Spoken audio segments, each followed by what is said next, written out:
Shalom sahabat Kalimatulu dimanapun berada. Apa kabar sahabat Kalimatulu semua? Saya berharap sahabat semua ada dalam keadaan sehat dan selalu di dalam pertolongan Tuhan kita Yesus Kristus. Terus dukung perkembangan channel ini dengan cara like, komen, dan subscribe.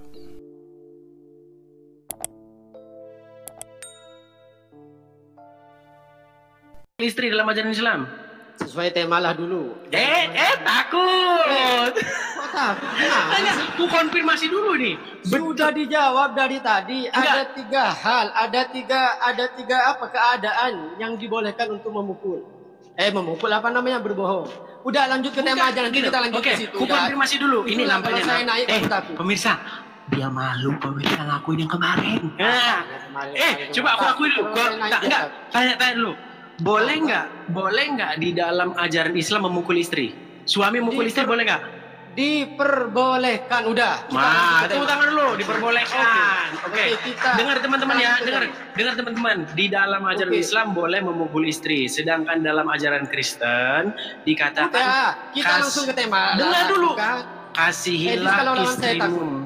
Dengar dulu biar kita konfirmasi yang kemarin. Jangan buru-buru Nggak ada yang kayak ini, kayak supir angkot aja dia ini. Ngejar setoran ini. Supir angkot slow, masih banyak waktu.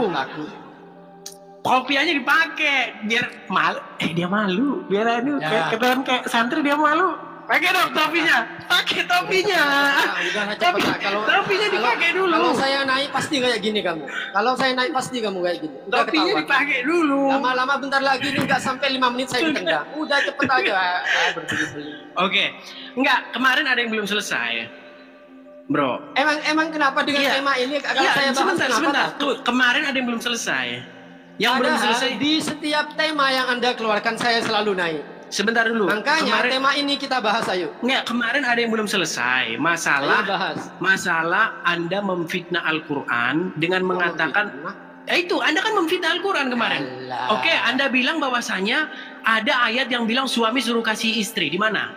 Alah, takut aja Anda lah. Tuh kan? Takut Anda, takut. Nggak berani mengklarifikasi. Coba tunjukkan ayat dalam Quran suami mengasihi istri. Di mana? Enggak, kenapa kalau saya naik Anda kemana-mana? Ya, ini kita sedang kita bandingin antara Yesus dan bandingkan.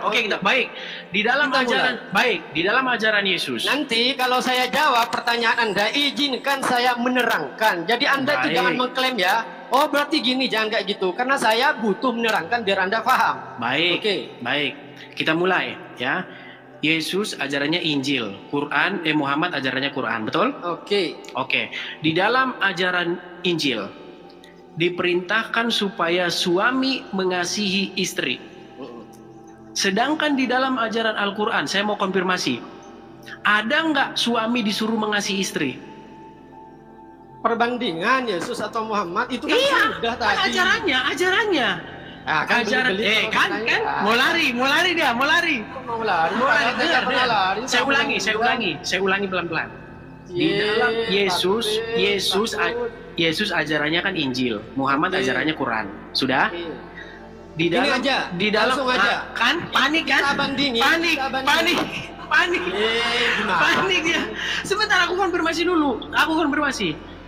Di dalam ajaran dari awal sudah saya jawab. Ini gimana pemirsa? Kita ganti atau gimana? Karena dia terus-menerus nggak mau mengikuti aturan ini. Ganti karena Anda takut. Kapan Anda debat sama saya? Di mana takutnya? Nggak dikit. Ayo, jangan dikit loh. Iya, kita konfirmasi dulu. Oke. Di dalam ajaran Injil diperintahkan bahwa suami disuruh mengasihi istri. Sudah? Di dalam ajaran Quran, apakah ada bahwa suami itu disuruh ngasih istri? Di mana ayat berapa? Sebenarnya di dalam hadis banyak. Oh, di dalam Quran nggak ada? Di dalam Quran nggak ada? Dalam Quran nggak ada teman-teman, katanya. Berarti betul kemarin fitnah ya? Diam. Nggak, sebentar. Di dalam Quran nggak ada. Diam dulu. Saya jelasin. Berarti dalam Quran nggak ada. Saya ngejelasin. Di dalam Quran nggak ada berarti? Anda nggak boleh kan saya jelasin? Boleh, saya tanya dulu. Di dalam Quran berarti Anda diam. Oke, Anda diam. Di dalam Quran nggak ada berarti? Oke, saya jelasin. Saya diam. Saya tanya dulu. Iya, saya jelasin. Nggak ada berarti. Nggak ada berarti ya? Nggak ada dalam Quran ya? Nah kan berarti nggak ada kan katanya kan? Saya jelasin Anda diam. Sebelum dijelaskan saya tanya dulu. Berarti tidak ada di dalam Al-Quran seorang suami disuruh mengasihi istri. Oke, diem. Ada nggak? Oke, diem, saya jawab. Ada nggak? Ada dulu. Dijawab dulu. Ada atau tidak ada? Nggak berani dia jawab kan, teman-teman kan? Mana sih? Nggak, ada atau tidak? Oke, itu pertanyaan kan? Iya. Oke, saya jawabkan. Iya, dijawab dulu ada atau tidak, kemudian dijelaskan. Sesudah Anda bertanya, giliran saya menjawab lah. Pertanyaan Anda pertanyaannya itu ada atau tidak. Kalau ada, kalau tidak ada. Baru dijelaskan. Ini enakmu. Loh, kok enak saya? Oke, saya bilang bahwa ada, saya jelasin. Oke, saya jelasin ya. Tangan nggak ada teman-teman, tidak ada. Saya jelasin ya. Jelaskan, silakan. Saya jelasin. Islam, Al-Quran, Sunnah, Ijma, Qiyas. Jangan hanya Al-Quran berpandu ke Al-Quran, jangan hanya berpandu ke Sunnah, Ijma, Qiyas. Ini harus yang Anda pahami. Jadi Anda, kalau jawaban saya kayak gini, jadi jangan Anda mengklaim, oh berarti pertanyaan saya itu sesuai dengan jawaban dia gitu. Apa yang Anda harapkan keluar dari mulut saya? Enggak bakalan Anda dapat dari mulut saya. Enggak bakalan. Oke, saya jelasin. Kita langsung ke tema. Yesus atau Muhammad? Fokus dulu. Tadi Anda bilang tidak ada. Banyak Ini tadi Anda bilang tidak. Di dalam hadis banyak. Nanti di dalam hadis. Oke, di dalam hadis, tapi dalam Quran nggak ada ya? Udah nggak ada ya, oke. Sebentar, oke, stop dulu sebentar. Berarti hadis ingin melengkapi Al-Quran yang karena tidak ada dalam Quran. Lah itulah Anda mengklaim kan melengkapi. Oke, saya jelasin. Berarti kan itu di dalam Al-Quran. Oke, di dalam jelasin saya ya. Satu, Al-Quran bukan kitab request. Itu satu. Jadi sesuai yang kita mau, Al-Quran itu harus ada ininya, ada ininya, ada ini, ada. Sesuatu yang ada di dalam Al-Quran adalah sesuatu yang terjadi atau sesuatu yang akan terjadi. Itu yang diterangi. Sedangkan hadis itu menjelaskan apa yang ada di dalam Al-Quran. Satu contoh, aqimis sholat, dirikanlah sholat. Hadis menjelaskan. Berarti Quran tidak jelas? Itu perintah, makanya dengerin. Iya, berarti karena Quran nggak jelas baru dijelaskan hadis. Iya, oke. Udah. Oke, teman, berarti Quran nggak jelas bagi dia ya. Oke. Baik. Oke, aqimis sholat ini perintah. Oke, dirikanlah sholat perintah kan, tahu nggak bahasa Indonesia dirikanlah sholat berarti perintah. Oke. Sebagai penjelasan gimana cara melaksanakannya sholat. Oke, berarti kitab penjelas itu bukan Quran tapi hadis. Gimana saya mau ngejelasin potong-potong terus sih? Tadi katanya kitab penjelas bukan Quran tapi hadis yang menjelaskan. Berarti status kitab Quran sebagai penjelas sudah dicabut. Takut aja. Takut? Gimana sih? Saya dengerin. Kalau anda nggak takut, izinkan saya ngejelasin. Katanya kitab penjelas tuh hadis. Berarti status Quran sebagai kitab penjelas sudah dicabut oleh hadis. Kalau di room open kayak gini, Muslim nggak bakalan diizinin ngejelasin. Silakan. Anda hanya mengklaim saja. Silakan. Saat Al-Quran memerintahkan aqimis sholat, dirikanlah sholat, Rasulullah menjelaskan dalam hadis, yasluna lakum fa'in asabu falakum fa'in uhti'u falakum alaihim. Itu penjelasan dalam Al-Quran. Atau sallu kama ra'aitumuni usolli, itu yang dijelasin dalam hadis tentang perintah Al-Quran, tentang perintah sholat di dalam Al-Quran. Jadi apa sesatnya? Sedangkan fungsi ijma atau tafsir itu pendapat para ulama, setakutnya orang mengambil salah sangka atau salah tanggap dari penjelasan hadis tadi. Oke, sudah, kita kembali sebentar, saya konfirmasi dulu karena belum selesai nih. Saya lihat Anda mengarang-arang. Berarti gini. Coba ini pertanyaan jujur sebentar bro. Ini fa'in asabu kan ngomong terus enggak ada remnya kan? Enggak ada remnya kan? Ngarang-ngarang, makanya saya jelasin. Sekarang gua mau nanya nih jujur ya. Ini pertanyaan jujur dari dalam hati gua nih. Dengerin bro ya. Dari tadi. Apakah seorang muslim itu akan tersesat kalau dia hanya berpegang kepada Quran saja? Enggak bakalan tersesat. Berarti nggak boleh. Berarti hadis dibuang boleh? Enggak, itulah fungsi utusan. Fungsi hadis. Tadi katanya Quran aja nggak apa-apa. Sekarang harus pakai hadis gimana? Lah, gimana? Sekarang dengerin. Dengar. Quran butuh. Umat muslim sebentar. Umat muslim harus percaya hadis nggak? Percuma dijawab. Nggak, dijawab dulu. Anda kan bilang di Quran nggak ada, tapi adanya di hadis. Saya jawab. Sebentar dulu. Anda kan Enggak, bilang janji dulu. bahwasanya Saya jawab tadi Anda udah ngomong, teman-teman, kita tadi udah ngomong panjang lebar ya. Tapi dia masih kayak gini ya. Kalau debatnya kayak gini terus. Dengerin. Oke, Anda nanya terus, apakah boleh saya bertanya ke Anda?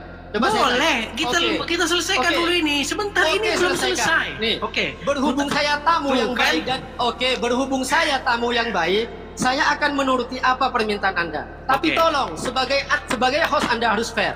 Ngasih saya waktu untuk menjelaskan. Jadi Anda jangan hanya mengklaim. Baik. Menurut penjelasan Anda tadi, suami mengasihi istri tidak ada dalam Al-Quran. Adanya di dalam hadis. Anda menggunakan hadis sebagai kitab penjelas, bukan Al-Quran sebagai kitab penjelas. Berarti menurut penjelasan Anda, status Quran sebagai kitab penjelas yang saya baca di dalam Al-Quran itu adalah Zalikal kitabu la raiba fihi hudal lil muttaqin. Quran itu salah baca. Lihat. Dipotong terus kan? Dipotong terus kan? Anda yang bilang 13 tahun menekuni Al-Quran. Aduh, ini nggak bisa ini teman-teman. Ini pasti saya nggak bisa ini. Anda nggak bisa tertib. Tadi katanya saya boleh ngomong. Katanya saya boleh ngomong tadi. Makanya kesombongan Anda terhadap dengar dulu. Katanya saya boleh. Anda selalu bilang 13 tahun saya mempelajari. Katanya tadi saya boleh ngomong. Baca aja nggak benar. Udah jangan pakai. Oke, baik. Udahlah. Sekarang saya tanya, betul tidak bahwa Quran itu kitab penjelas? Iya. Kitab penjelas. Tapi yang Anda gunakan sebagai kitab penjelas barusan dalam menerangkan suami harus mengasihi istri, Quran atau hadis? Salahnya di mana? Kalau saya menggunakan hadis. Berarti klaim Anda bahwa Quran itu kitab penjelas hanyalah pepesan kosong. Ternyata Anda tidak gunakan itu sebagai kitab penjelas. Itu klaim Anda. Sekarang izinkan saya bertanya. Bukan klaim. Karena Anda mengatakan bahwasanya Quran kitab penjelas, tapi ternyata hadis yang Anda pakai sebagai kitab penjelas, bukan Quran. Saya jelaskan.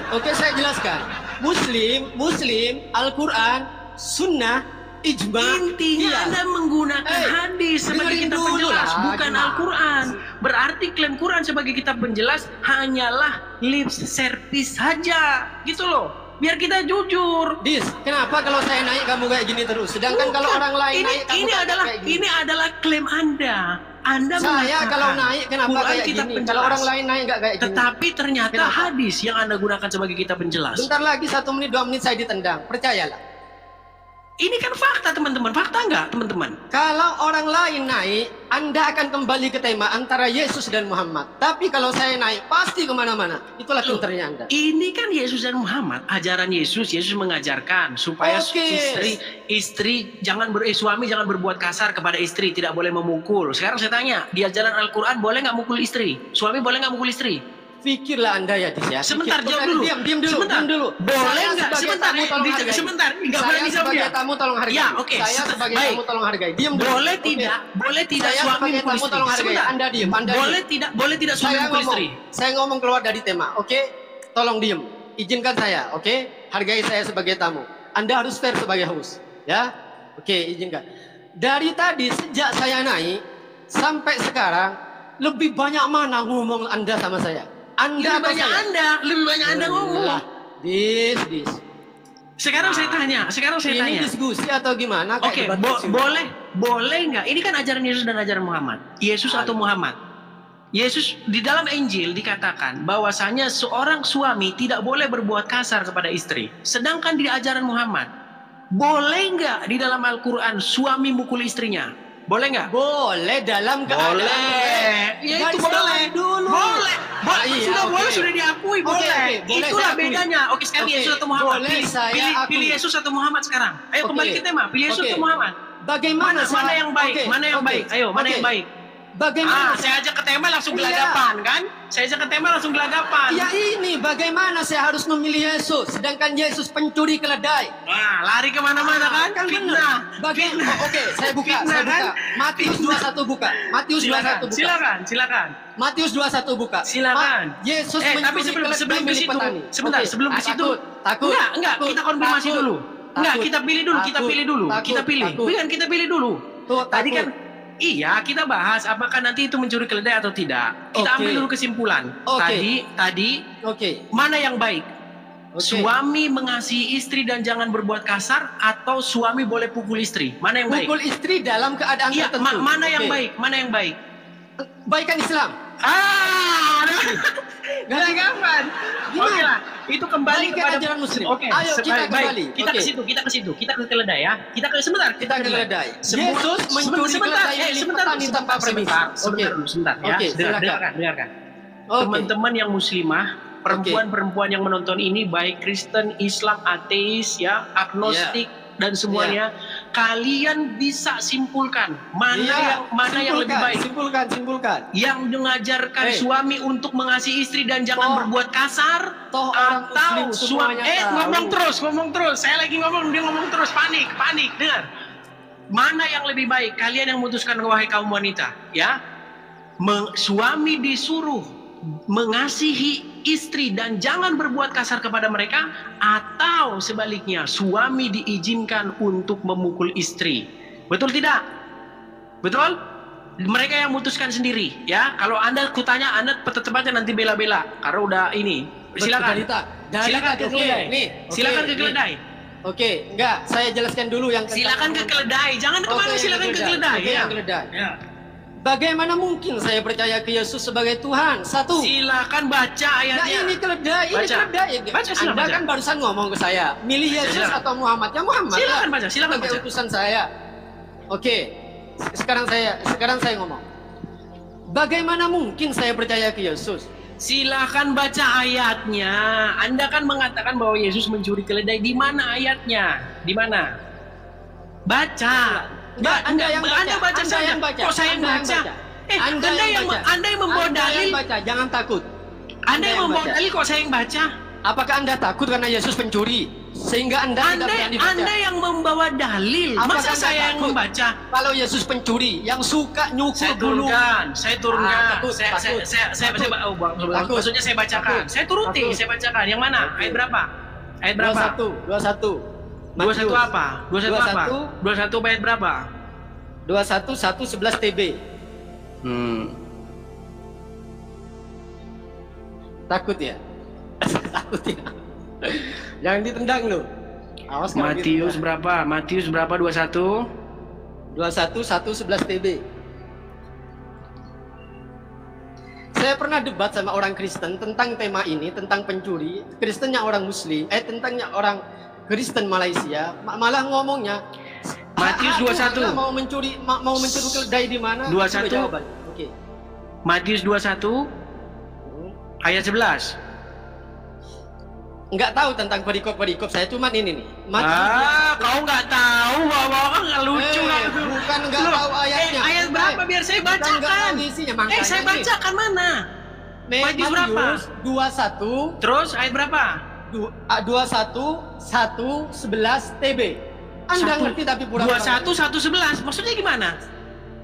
21 ayat 1 21 ayat 1 Sampai 11. ya. Saya bacakan. Oke. Saya bacakan ya. Matius 21 ayat 1 saya bacakan. Asal Edis tahu, bentar, izinkan saya ngomong dulu ya. Sebentar aja ya. Ini kalau saya mau ngomong panik nih, takut Sebentar aja. ketahuan nih kalau dia bohong. Takut ketahuan kalau dia bohong nih. Sebentar. Saya pernah debat sama orang Kristen Karena dari kamu Malaysia. memang Bentar. diizinkan oleh Muhammad boleh berdusta. Makanya saya maklum kalau Anda pendusta. Sekarang saya buktikan bahwa Anda pendusta. Loh, Anda nggak diizinkan bohong oleh Muhammad. Boleh nggak Anda bohong oleh Muhammad? Udah. Nggak, sebentar. takut Anda. Boleh nggak umat muslim bohong menurut Muhammad? Boleh Udah nggak? berapa kali Anda ngomong soal ini? Saya tanya. Dibolehkan. Boleh. Udah. Ya makanya saya maklum ketika Anda berdusta memfitnah Oke. Yesus begitu. Saya minta tolong. Waktu 1 menit saja. Karena Anda memang diizinkan oleh Muhammad untuk berdusta, gitu loh. Nggak masalah, saya maklum karena Anda diizinkan berdusta. Sekarang saya bacakan Matius 21 ayat 1. Sebelum Anda baca, Saya bacakan Matius 21 ayat 1 sampai 11. Sebentar. Kenapa Biar Edis takut? tahu. Enggak, bentar. 1 menit. Silakan. Saya pernah debat sama orang Kristen dari Malaysia temanya tentang Biar saya baca, nggak usah cerita ini biar saya baca. Enggak. Jawaban dia apa? Ya terserah Tuhan saya lah mau mencuri keledai milik petani. Keledai itu milik Sekarang Tuhan bisa, juga. sekarang Anda takut saya baca ini. Enggak, silakan. Baik. Asal Anda tahu aja orang Kristen jawabannya kayak gitu. Sekarang saya bacakan bisa? Oke. Baik. Matius 21 ayat 1. Saya mulai dari ayat 1. Dengerin, santainya orang Islam kalau kayak gini ya. Gak kena lawan yang Dari tadi saya mau baca nggak dikasih baca nih gimana? Gimana Monggo. teman-teman ini? Nampaknya dia panik nih teman-teman. Panik nih teman-teman. Monggo. Oke. Dibuka kamera. Kenapa ditutup? Malu. Takut ketahuan Anda berdusta. Jatuh. Oh, saya bacakan. Ketika Yesus dan murid-muridnya telah tiba dekat Yerusalem dan tiba di Betfage yang terletak di Bukit Zaitun, Yesus menyuruh 2 orang muridnya. Saya bacakan sampai selesai, jangan dipotong ya. Monggo. Dengan pesan, pergilah ke suatu kampung yang ada di depanmu itu. Dan di situ kamu akan segera menemukan seekor keledai betina. Edis. Panik nih. Saya nih, dengerin. Panik. Orang yang komentar, orang Kristen yang komentar di bawah. Panik. Karena junjungannya dia ajar habis-habisan. Panik dia. Oke lah pemirsa, karena dia panik teman-teman. Lanjut. Kita turunkan dia karena dia panik. Dari tadi saya udah minta sama dia. Saya bacakan. Tapi Anda terus-menerus. Ya, sekarang biar saya bacakan dulu, biar Anda nggak jadi pengganggu. Saya bacakan. Ketika Yesus dan murid-muridnya telah tiba di Yerusalem dan tiba di Betfage yang terletak di Bukit Zaitun, Yesus menyuruh 2 muridnya dengan pesan, pergilah ke kampung yang di depanmu itu, dan di situ kamu akan segera menemukan seekor keledai betina tertambat dan anaknya ada dekatnya. Lepaskanlah keledai itu dan bawalah keduanya kepadaku. Perhatikan ini. Dan jikalau ada orang menegur kamu, katakanlah Tuhan memerlukannya. Ia akan segera mengembalikannya. Hal itu terjadi supaya genaplah firman yang disampaikan oleh para orang nabi. Katakanlah kepada putri Sion, lihat rajamu datang kepadamu. Ia lemah lembut dan mengendarai seekor keledai beban yang muda. Maka pergilah murid-murid itu dan berbuat seperti yang ditugaskan Yesus kepada mereka. Mereka membawa keledai betina itu bersama anaknya, lalu mengalasinya dengan pakaian mereka, dan Yesus pun naik ke atasnya. Orang banyak yang sangat besar jumlahnya menghamparkan pakaian di jalan, ada pula yang memotong ranting-ranting dari pohon dan menyebarkannya di jalan. Dan orang-orang banyak berjalan di depan Yesus dan mengikutinya dari belakang dan berseru katanya, Hosana bagi anak Daud, diberkatilah dia yang datang dalam nama Tuhan, Hosana di tempat yang maha tinggi. Ketika ia masuk ke Yerusalem, gemparlah seluruh kota itu dan berkata, siapakah orang ini? Dan seterusnya. Jadi teman-teman, kalau kita baca di dalam Injil-Injil yang lain, di situ dinarasikan bahwasanya pemilik itu ada di situ. Dan pemilik itu mengizinkannya. Yang namanya mencuri itu mengambil tanpa izin yang punya, ataupun orang yang mengizinkannya itu tidak mengizinkannya. Kalau Anda baca di dalam narasi lain, itu disebutkan bahwa pemiliknya itu ada dan mengatakan, mengapa kamu berbuat itu? Disebutkan lalu maka Tuhan memerlukannya. Dikasih izin sama yang punya ini keledai, ya kan? Anda langsung panik tadi.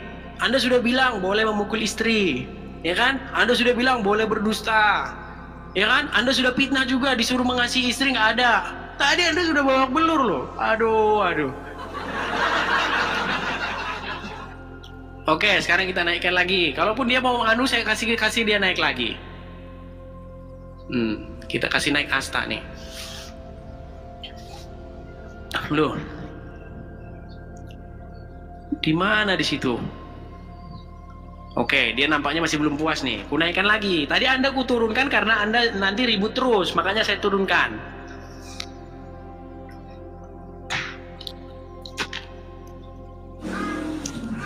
Tadi sudah dengar? Ngomong aja takut. Enggak, Anda saya turunkan biar saya bisa baca dengan tenang tadi, soalnya ada ganggu terus. Silakan buka kamera. Jadi silakan open cam. Enggak, silakan open cam dulu. Oke. Muslim selalu itu. Jadi ngambil dulu baru minta izin gitu maksudnya. Waktu mengambil itu ada di situ pemiliknya. Saya bacakan di dalam narasi yang lain. Sebentar. Iya, maksudnya ngambil dulu baru minta izin meskipun pemilik si keledai itu ada di sebelahnya. Gimana sih? Berarti ngambil dulu baru minta izin. Itu ajaran Kristen. Hah? Ajaran Dabrul. Hah? Panik nih. Dabrul panik kan. Lihat muka saya. Lihat muka saya. Saya bacakan Lukas 19. Saya bacakan Lukas 19 nih ya. Nih, saya bacakan di Lukas 19. Karena bukan hanya satu Injil itu aja yang meriwayatkan nih ya. Dan setelah mengatakan semuanya itu, Yesus mendahului mereka dan meneruskan perjalanannya ke Yerusalem. Ketika ia telah dekat Betfage yang di Betania yang terletak di gunung yang bernama Bukit Zaitun, Yesus menyuruh 2 orang muridnya dengan pesan, "Pergilah ke kampung yang ada di depanmu itu. Pada waktu kamu masuk situ, kamu akan mendapati seekor keledai muda tertambat yang belum pernah ditunggangi orang. Lepaskanlah keledai itu dan bawalah kemari. Dan jika ada orang bertanya kepadamu, mengapa kamu melepaskannya? Jawablah begini, Tuhan memerlukannya." Lalu pergilah mereka yang disuruh itu dan mereka mendapati segala seperti yang telah dikatakan Yesus. Ketika mereka melepaskan keledai itu, perkataan nih, berkatalah orang yang empunya keledai itu, "Mengapa kamu melepaskan keledai itu?" Kata mereka, "Tuhan memerlukannya." Mereka membawa keledai itu kepada Yesus. Sebentar. Ada nggak yang empunya di situ? Tadi kalau saya bilang ada nggak yang empunya di situ? Ada nggak yang empunya di situ? Kutanya. Oke, udah. Ada nggak yang empunya di situ? Ya udah, Anda itu udah maksudnya. Takut dia jawabnya, takut. Takut dia jawabnya. Ngomong belum kalau udah ngomong saya bicara gitu. Sekarang saya tanya, ada nggak sang empunya di situ? Ada nggak? Udah, ngomongnya sudah. Dijawab dulu, ada nggak sang empunya di situ? Ngomongnya sudah saya jawab. Takut pemirsa, ngeri nih. Gimana? Sekarang saya tanya, apa definisi mencuri? Apa definisi mencuri? Enggak, saya tanya dulu. Definisikan dulu apa itu pencurian, sebutkan. Sudah ngomongnya? Iya, silakan. Kalau sudah, kenapa orang Kristen penjelasannya lain-lain? Waduh. Kenapa? Kenapa orang dengarkan? Kenapa kita terjemah? Kenapa orang Kristen penjelasannya lain-lain? Bukanlah jawaban atau bukanlah pembenar atas sesuatu yang Anda permasalahkan. Sekarang saya tanya. Oke. Sebentar. Sebentar dulu. Enggak, saya tanya dulu. Anda kan bilang kenapa jawaban Kristen beda-beda. Sekarang saya tanya sama Anda. Orang Islam beda-beda juga nggak? Tapi nggak sembarangan. Ada berapa mazhab dalam Quran? Ada berapa mazhab dalam Islam? Lah itulah indahnya Islam. Itulah indahnya Islam. Justru Muhammad bilang bahwa umat Islam akan terpecah menjadi 73 golongan. Yang selamat hanya satu. Sekarang saya tanya, menurut Muhammad dari 73 golongan, semua yang diselamatkan hanya berapa? Satu. Berarti yang lain semuanya masuk neraka? Iya. Kebanyakan masuk neraka berarti kan? Kok kamu bilang indah? Kok kamu bilang indah? Masa masuk neraka kok indah? Gimana sih? Yang masuk neraka, yang masuk surga. 73 golongan. Oke. Hanya satu golongan yang benar, yang lain masuk neraka. Bagaimana mungkin Anda katakan bahwa golongan-golongan dalam Islam itu indah? Anda bagaimana? Kok Anda gimana sih? Anda membicarakan tentang 72 golongan yang masuk neraka, tapi Anda tidak membicarakan tentang satu yang masuk surga. Gimana sih? Berarti kan lebih banyak masuk neraka ya? Oke lah, kembali ke tema awal sekarang. Intinya Anda tidak bisa membuktikan bahwa Yesus mencuri keledai, tetapi Anda di sini sudah menunjukkan bahwasanya di dalam ajaran Islam boleh memukul istri. Di dalam ajaran Kristen disuruh berbuat kasih terhadap istri. Pertanyaannya sekarang, kenapa Anda memfitnah Al-Quran? Kok Anda saja yang bertanya, saya nggak izin bertanya. Padahal di awal saya ngomong, izinkan saya bertanya. Ya, sekarang saya. Boleh? Sesuai tema, silakan. Iya, tentang Yesus Muhammad, Ya. Siapa yang mencabut nyawa Siti Maryam atau Maria lah? Kalau kan Anda temanya Yesus atau Muhammad atau lari kemana-mana? Kalau lari kemana-mana bisa kita bahas itu lain waktu. Sesuai tema. Tadi saya bilang sesuai tema. Yesus atau Muhammad. Jangan lari-lari. Ini kebohongan Anda nih satu ya. Loh, Anda sudah gelagapan. Anda tidak bisa membuktikan bahwa Muhammad lebih unggul dan layak dijadikan suri toladan. Kenapa Anda tidak bisa membuktikan bahwa Muhammad layak dijadikan suri toladan dibanding Yesus? Izinkan dong, saya ngomong dong. Loh, Anda gelagapan. Saya belum ngomong. Silakan, saya beri Anda kesempatan untuk membuktikan bahwa Muhammad lebih layak dijadikan panutan. Silakan. Anda tiap debat, diam dulu. Anda selalu bilang, mana khotbah? Gimana? Anda selalu bilang ke Muslim bahwa Anda tidak kenal dengan Isa Al-Masih, betul? Lari kemana-mana dia jelasin nggak bisa. Nah, ini kebohongan Anda. Mana penjelasannya mana? Oke, makanya dengerin dulu, oke? Apa betul Anda nggak kenal Isa Al-Masih? Tidak kenal Isa Al-Masih. Iya. Yang di dalam Al-Quran. Tapi Iya. Isa di dalam Al-Quran itu kan bukan Yesus. Apa betul? Oke, kita jangan ke situ. Apa benar Anda tidak kenal Isa Al-Masih? Tidak kenal dalam pengertian yang bagaimana? Kalau Anda bilang Yesus itu Isa Al-Masih, Anda bilang bukan. Itu lain orang. Kalau dalam perspektif Kalau saya, Yesus lahir di kandang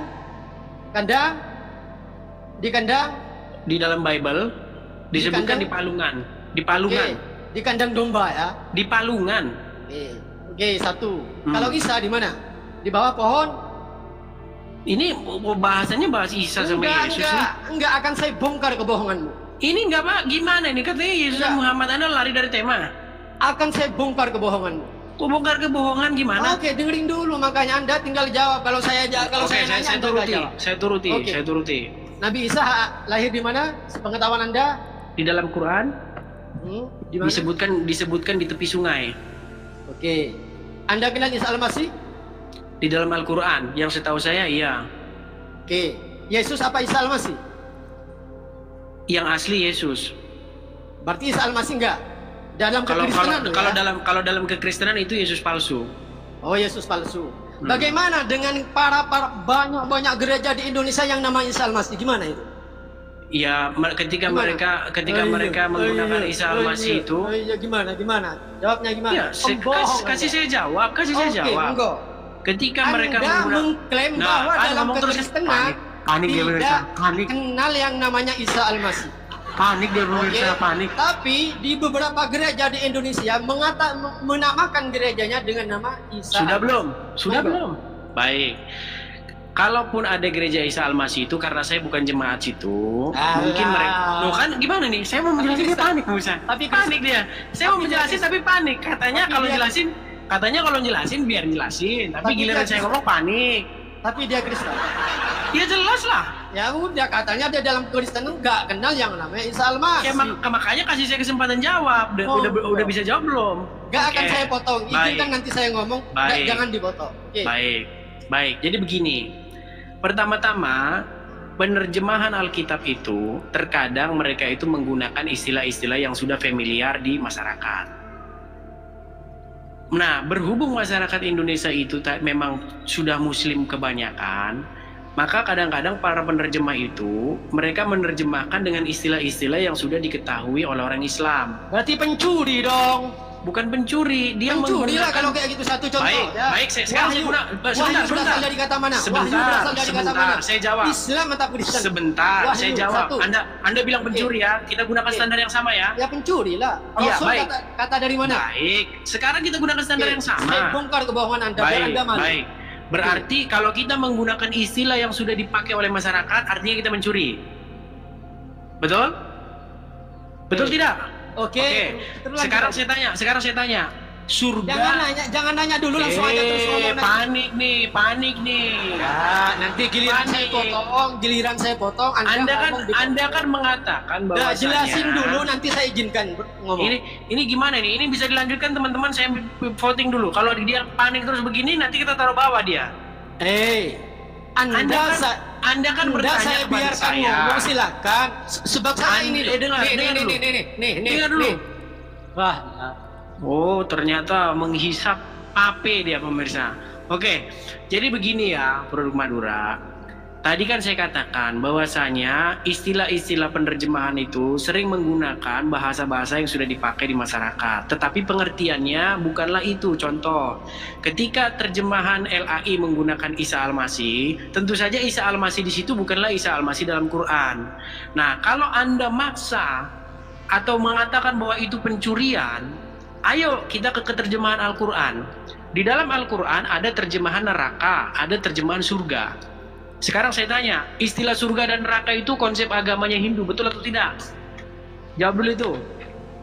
Bahasa asli Al-Quran. Jawab dulu. Di dalam terjemahan Al-Quran ada surga dan neraka, betul?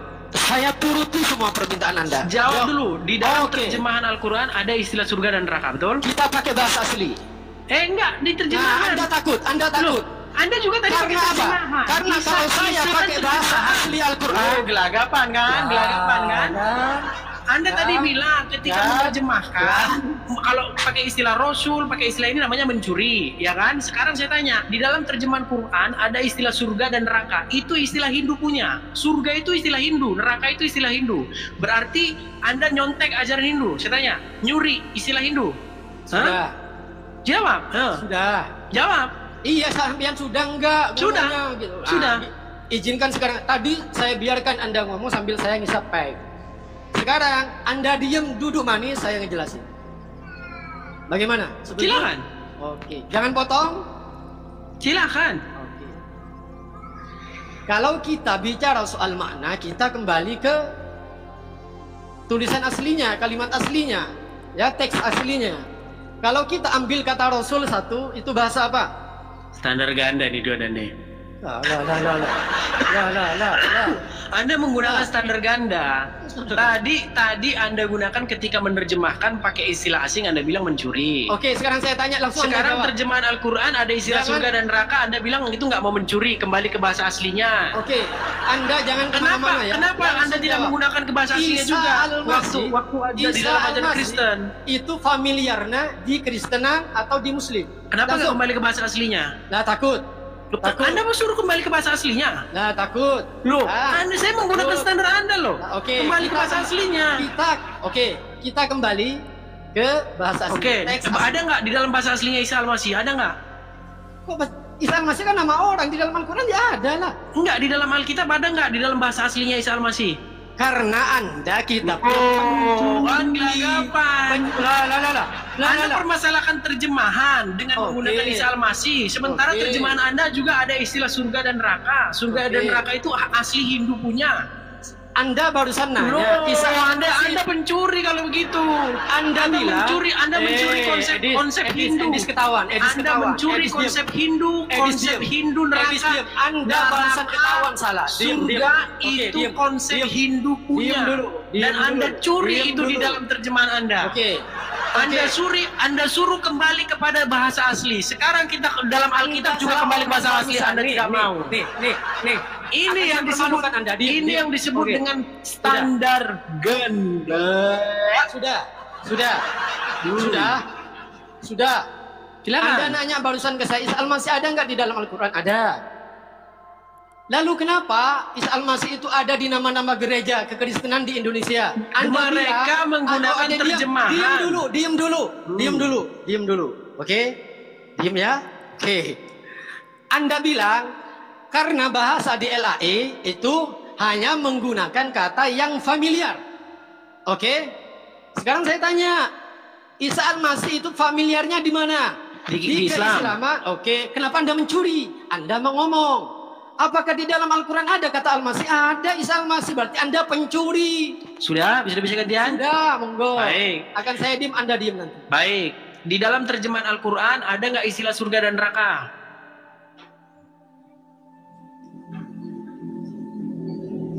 Apa Dis? Fokus dulu ke sini, makanya saya turunkan Anda kalau kemarin nggak fokus lagi. Dengar, di dalam terjemahan Al-Quran ada nggak surga dan neraka? Giliran saya dia mau diturunin, giliran ngomong mau diturunin. Anda nggak jawab. Di dalam Al-Quran terjemahan ada nggak surga dan neraka? Iya ada. Ada. Sekarang saya tanya, surga dan neraka itu familiar di masyarakat Hindu atau tidak? Iya. Berarti Anda mencuri ajaran Hindu. Sekarang kita kembali. Diam. Diam Anda salah. Anda tidak menggunakan standar ganda. Kenapa Anda menggunakan standar ganda? Anda dengar. Oke, dengar. Enggak, saya mau tutup poin saya. Oke, saya diam. Ini poin saya, dengar. Oke. Sekalipun kita menggunakan bahasa asing, menyerap bahasa asing yang sudah familiar di masyarakat, tetapi kita memberikan makna yang baru. Contoh, saya kasih tahu. Di dalam terjemahan Al-Quran ada istilah surga dan neraka. Padahal surga dan neraka itu bahasa Sanskerta. Itu asli Hindu punya. Swarga dan neraka. Padahal aslinya jannah. Ya kan? Kata jannah. Jannah itu artinya taman. Anda plesetkan dengan surga. Surga itu bukan taman. Surga dalam istilah Hindu itu bukan taman. Ya. Tetapi kenapa jannah Anda terjemahkan dengan kata Hindu, kata surga? Karena Anda ingin menggunakan istilah-istilah yang sudah familiar di tengah-tengah masyarakat Indonesia. Supaya orang Indonesia paham. Karena kalau dibikin taman, apa ini taman? Ya kan? Nah, dipakailah istilah surga. Walaupun makna surga di dalam terjemahan Al-Quran bukanlah makna surga di dalam agama Hindu. Nah, begitu juga di dalam terjemahan LAI. Ketika dipakai istilah Isa Al-Masih, bukan berarti Isa Al-Masih di situ pengertiannya adalah Isa Al-Masih yang ada di dalam Al-Quran, yang katanya disalibkan tapi dikembarkan, diserupakan, dan Anda pusing jelasinnya, itu putar-putar jelasinnya. Jelasin Nah, apa? jelasin Isa disalib dalam Quran itu kan Anda pusing jelasinnya. Wama qataluhu, wama qataluhu. Oh, qataluhu bahasa aja, kalau baca Arab aja kok nggak bisa. Kalau bahasa Arab aja nggak bisa. Wama qataluhu, wama salabuhu, walakin subihalahum. Lah itu salah. Coba cek Qurannya, cek Qurannya. Wama qataluhu, wama salabuhu, walakin subihalahum. Oke. Oke, sekarang saya tanya. Kita kembali. Sebentar. Mereka tidak membunuhnya. Mereka tidak menyalibnya, melainkan yang diserupakan. Diserupai. Oke, dengan siapa? Nggak ada di situ dengan siapa di dalam Quran. Iya. Di situ hanya dikatakan yang diserupakan. Sekarang saya tanya sama Anda, kenapa Allah membuat orang yang tidak salah jadi disalib? Lah kenapa ini kemana-mana kalau saya kemana-mana? Fokus dulu, kau kan tadi ingin membuktikan bahwasanya kau belum pusing. Selesai. Isa Al-Masih belum selesai. Sebentar. Anda kemana-mana? Tadi kau bilang, dengar dulu. Kalau saya ke tema lain, Anda bilang jangan ke tema lain. Selesaiin dulu. Kita selesaikan dulu. Anda tadi kan mengatakan Isa Al-Masih belum selesai. Tadi Anda mengatakan bahwasanya kalau Anda kemana-mana, bukti Anda takut. Oke? Gimana? Jadi Anda mau menghindar dari Anda bingung menjelaskan Isa disalib itu? Diam. Enggak, Anda sudah mengakui kalau Anda bingung berputar-putar. Masalah sebelumnya belum selesai. Oke, selesaikan. Habis ini kita ke situ. Silakan. Anda bilang tadi tentang neraka dan surga. Oke, kata Anda mencontek dari pemahaman kaum Hindu.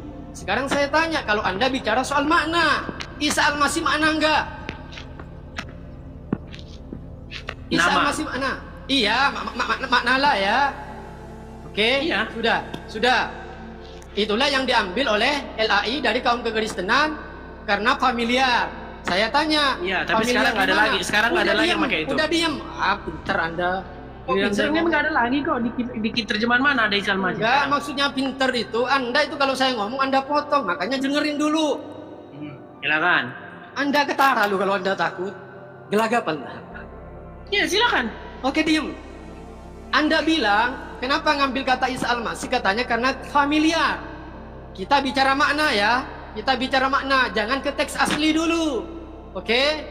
Karena Anda tadi bicara soal neraka dan surga yang dianuti oleh kaum Hindu, kata Anda itu secara makna menurut Anda. Saya nanya, Isa Al-Masih lalu gimana yang dipakai oleh gereja-gereja yang di Indonesia?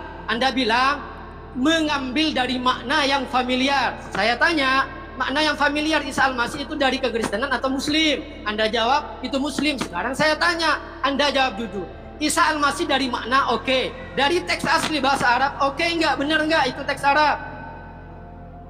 Oke. Ini orang nggak nyambung nih apa yang ditanya, apa yang dibahas. Nggak nyambung. Anda takut bukan nggak nyambung. Apa yang Anda bahas apa? Anda nangkep nggak dengan poin saya? Nangkep banget. Terus? Anda tadi mempermasalahkan soal arti atau makna dari surga dan neraka. Anda bilang berarti muslim itu mencangkup, mencantol, mencuri dari peribahasa yang dipakai oleh kaum Hindu. Okein dulu. Iya, terus? Oke, ya. Terus saya nanya tentang Isa Al-Masih. Kenapa orang Kristen gereja di Indonesia bukan kebanyakan? Enggak kebanyakan, hanya minoritas. Minoritas itu nggak lebih dari 2% itu. Ya, makanya saya ngomong tadi nggak mayoritas sih, nggak banyak. Tapi ada, akui. Iya ada memang, hanya 1% atau 2% mungkin. Gereja Isa Al-Masih, oke? Iya. Sekarang saya tanya, kenapa ada nama Isa Al-Masih di gereja Anda? Anda jawab. Hanya saja, diam dulu. Ya mungkin saja mereka mungkin mantan-mantan Islam. Jangan ngomong, saya belum selesai. Silakan. Panik ya? Enggak ada panik. Saya menanti kita bahas yang itu, yang Anda berbelit-belit menjelaskan Isa disalib itu. Silakan. Oke. Di saat saya tanya, kenapa orang Kristen memakai nama ini? Karena Anda jawab, karena itu familiar, apalagi di Indonesia adalah mayoritas muslim. Kata Anda jawaban awal. Oke, kalau kita bicara makna, bukan teks asli, kita ambil dari Al-Quran. Nama Isa Al-Masih sama makna sama enggak? Nama Isa Al-Masih sama makna. Maksudnya gimana sih kan bikin Teks pertanyaan saya asli begini? dalam Al-Quran siapa? Isa Al-Masih. Isa Al-Masih kan? Iya. Oke. Dari makna Isa Al-Masih kan? Iya. Berarti pencuri Anda kan? Kalau dilihat dari teks asli dengan makna. Kalau Anda mempermasalahkan soal neraka dan surga, tentang peribahasa yang dipakai oleh kaum Hindu. Berarti terjemahan Al-Quran juga mencuri istilah Hindu. Kita jangan ke Hindu, kita. Loh, kok lari kemana-mana? Berarti terjemahan surga dan neraka yang ada dalam Quran mencuri istilah Hindu. Mana sih? Loh, ini kan standar sama. Itu kan istilah Hindu, surga dan neraka. Gimana sih? Takut ya. Udahlah, dulu. nggak usah berbelit-belit di situ. Udahlah, itu nggak ada poin penting di situ. Bukan Sekarang nggak ada poin penting karena Anda terpojok. Nggak, sekarang karena kembali. Anda terpojok. Segini, Kalau saya tertarik. lagi Dengar. Ini terakhir, dengar dulu, dengar.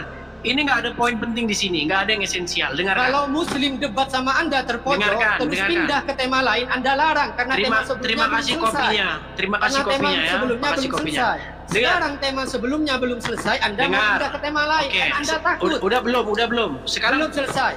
Belum selesai. Muter-muter apa lagi di sini? Enggak, teman-teman saya udah pada ngomongin ini ganti gimana? Ganti karena dia takut kalau enggak ada takut. Kalau di Alkitab saya enggak ada di Alkitab saya enggak ada Isa Al-Masih. Kenapa Anda ngikutin sebentar. Lagian di Alkitab saya enggak ada Isa Al-Masih.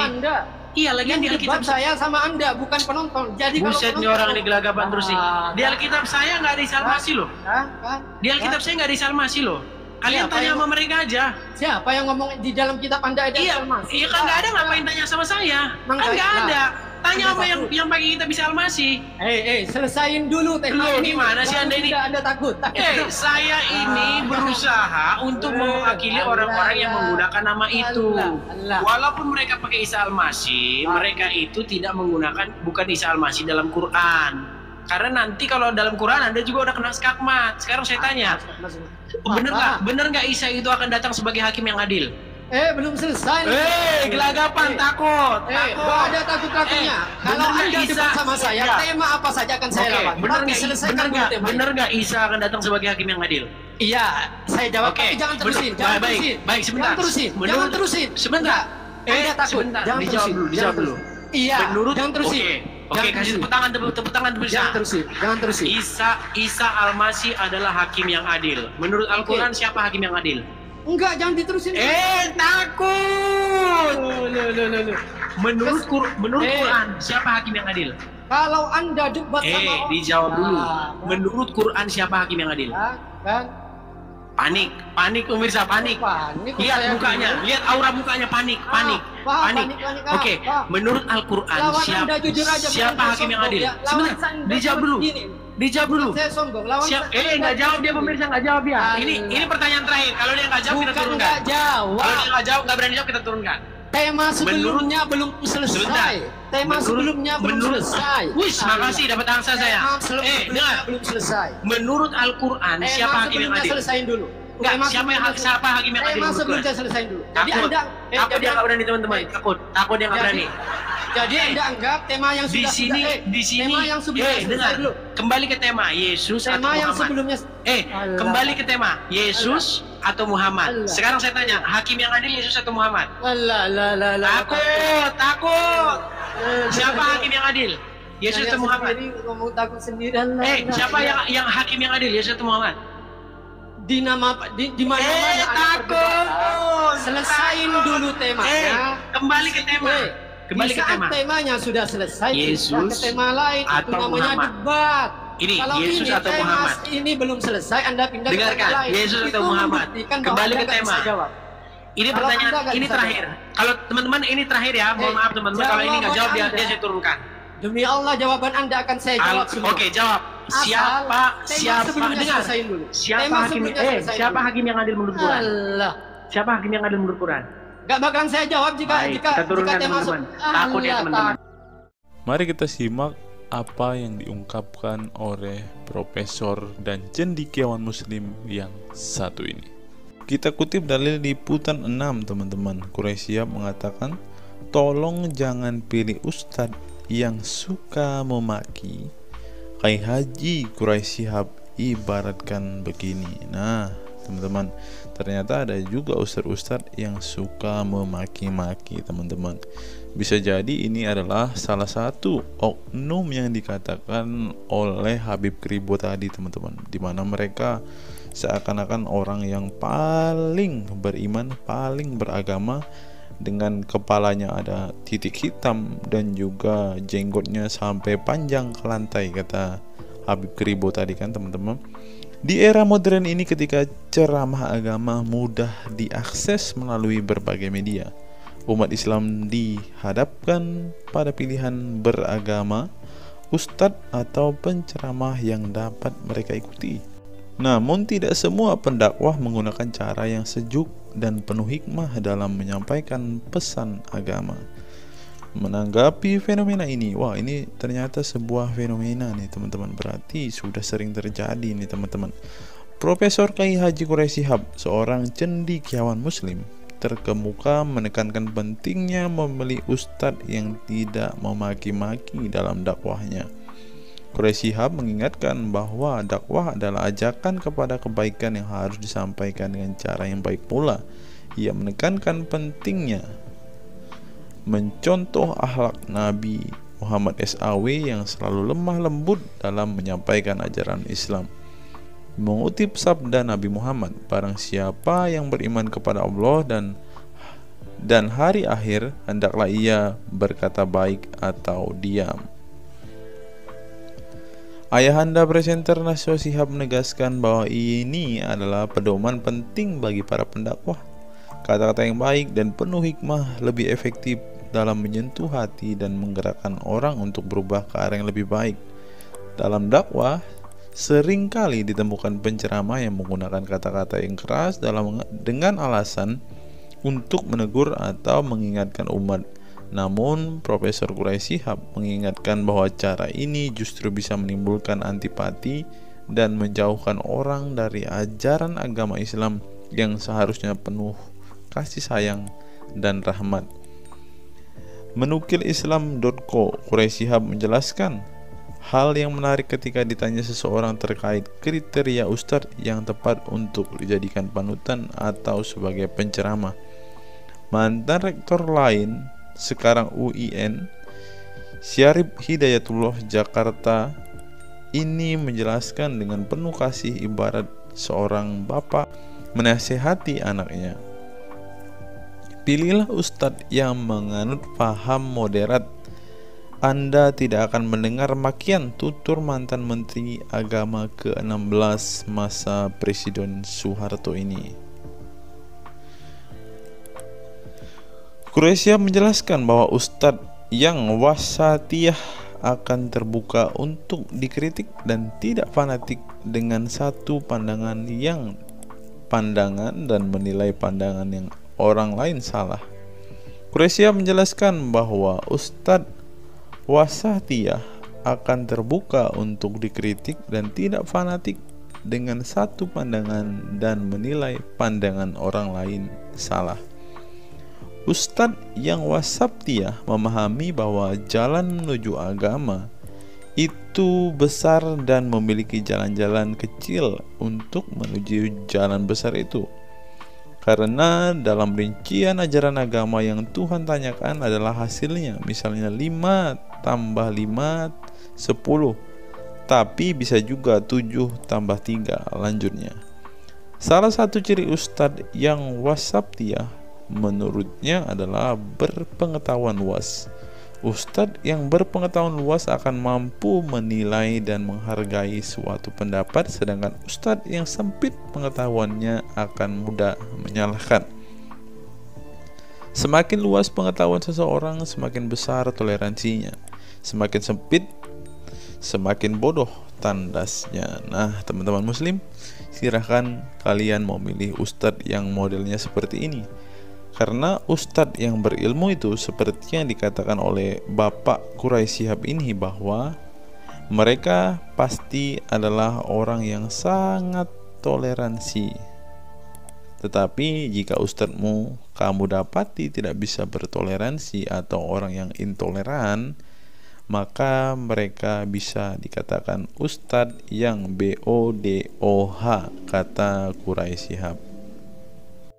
Nah, pertanyaannya adalah, apakah Zuma termasuk standar ustadz yang baik atau ustadz yang toleran? Mari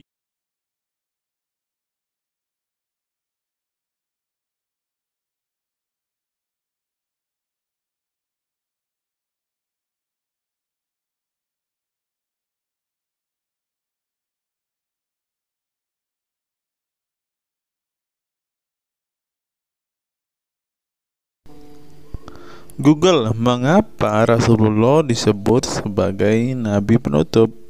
Apa alasannya? Alasannya mengapa Nabi SAW disebut Rasul terakhir adalah karena Allah SWT telah menunjukkan langsung sebagai penutup para nabi dan rasul. Hal ini tercantum dalam Al-Quran yang merupakan firman Allah. Di sini dituliskan, mengapa Muhammad atau Nabi SAW disebut Nabi terakhir? Mari kita baca ya. Katamul Anbiya merupakan salah satu julukan Nabi Muhammad yang berarti penutup para nabi, sesuai dengan firman Allah SAW dalam surat Al-Ashab ayat 40 yang berbunyi, artinya Muhammad itu sekali-sekali bukanlah bapak dari seorang laki-laki di antara kamu, tetapi dia adalah Rasul Allah dan penutup nabi-nabi, dan adalah Allah Maha mengetahui segala sesuatu. Nabi Muhammad SAW merupakan nabi terakhir yang Allah utus untuk menyempurnakan agama-agama sebelumnya.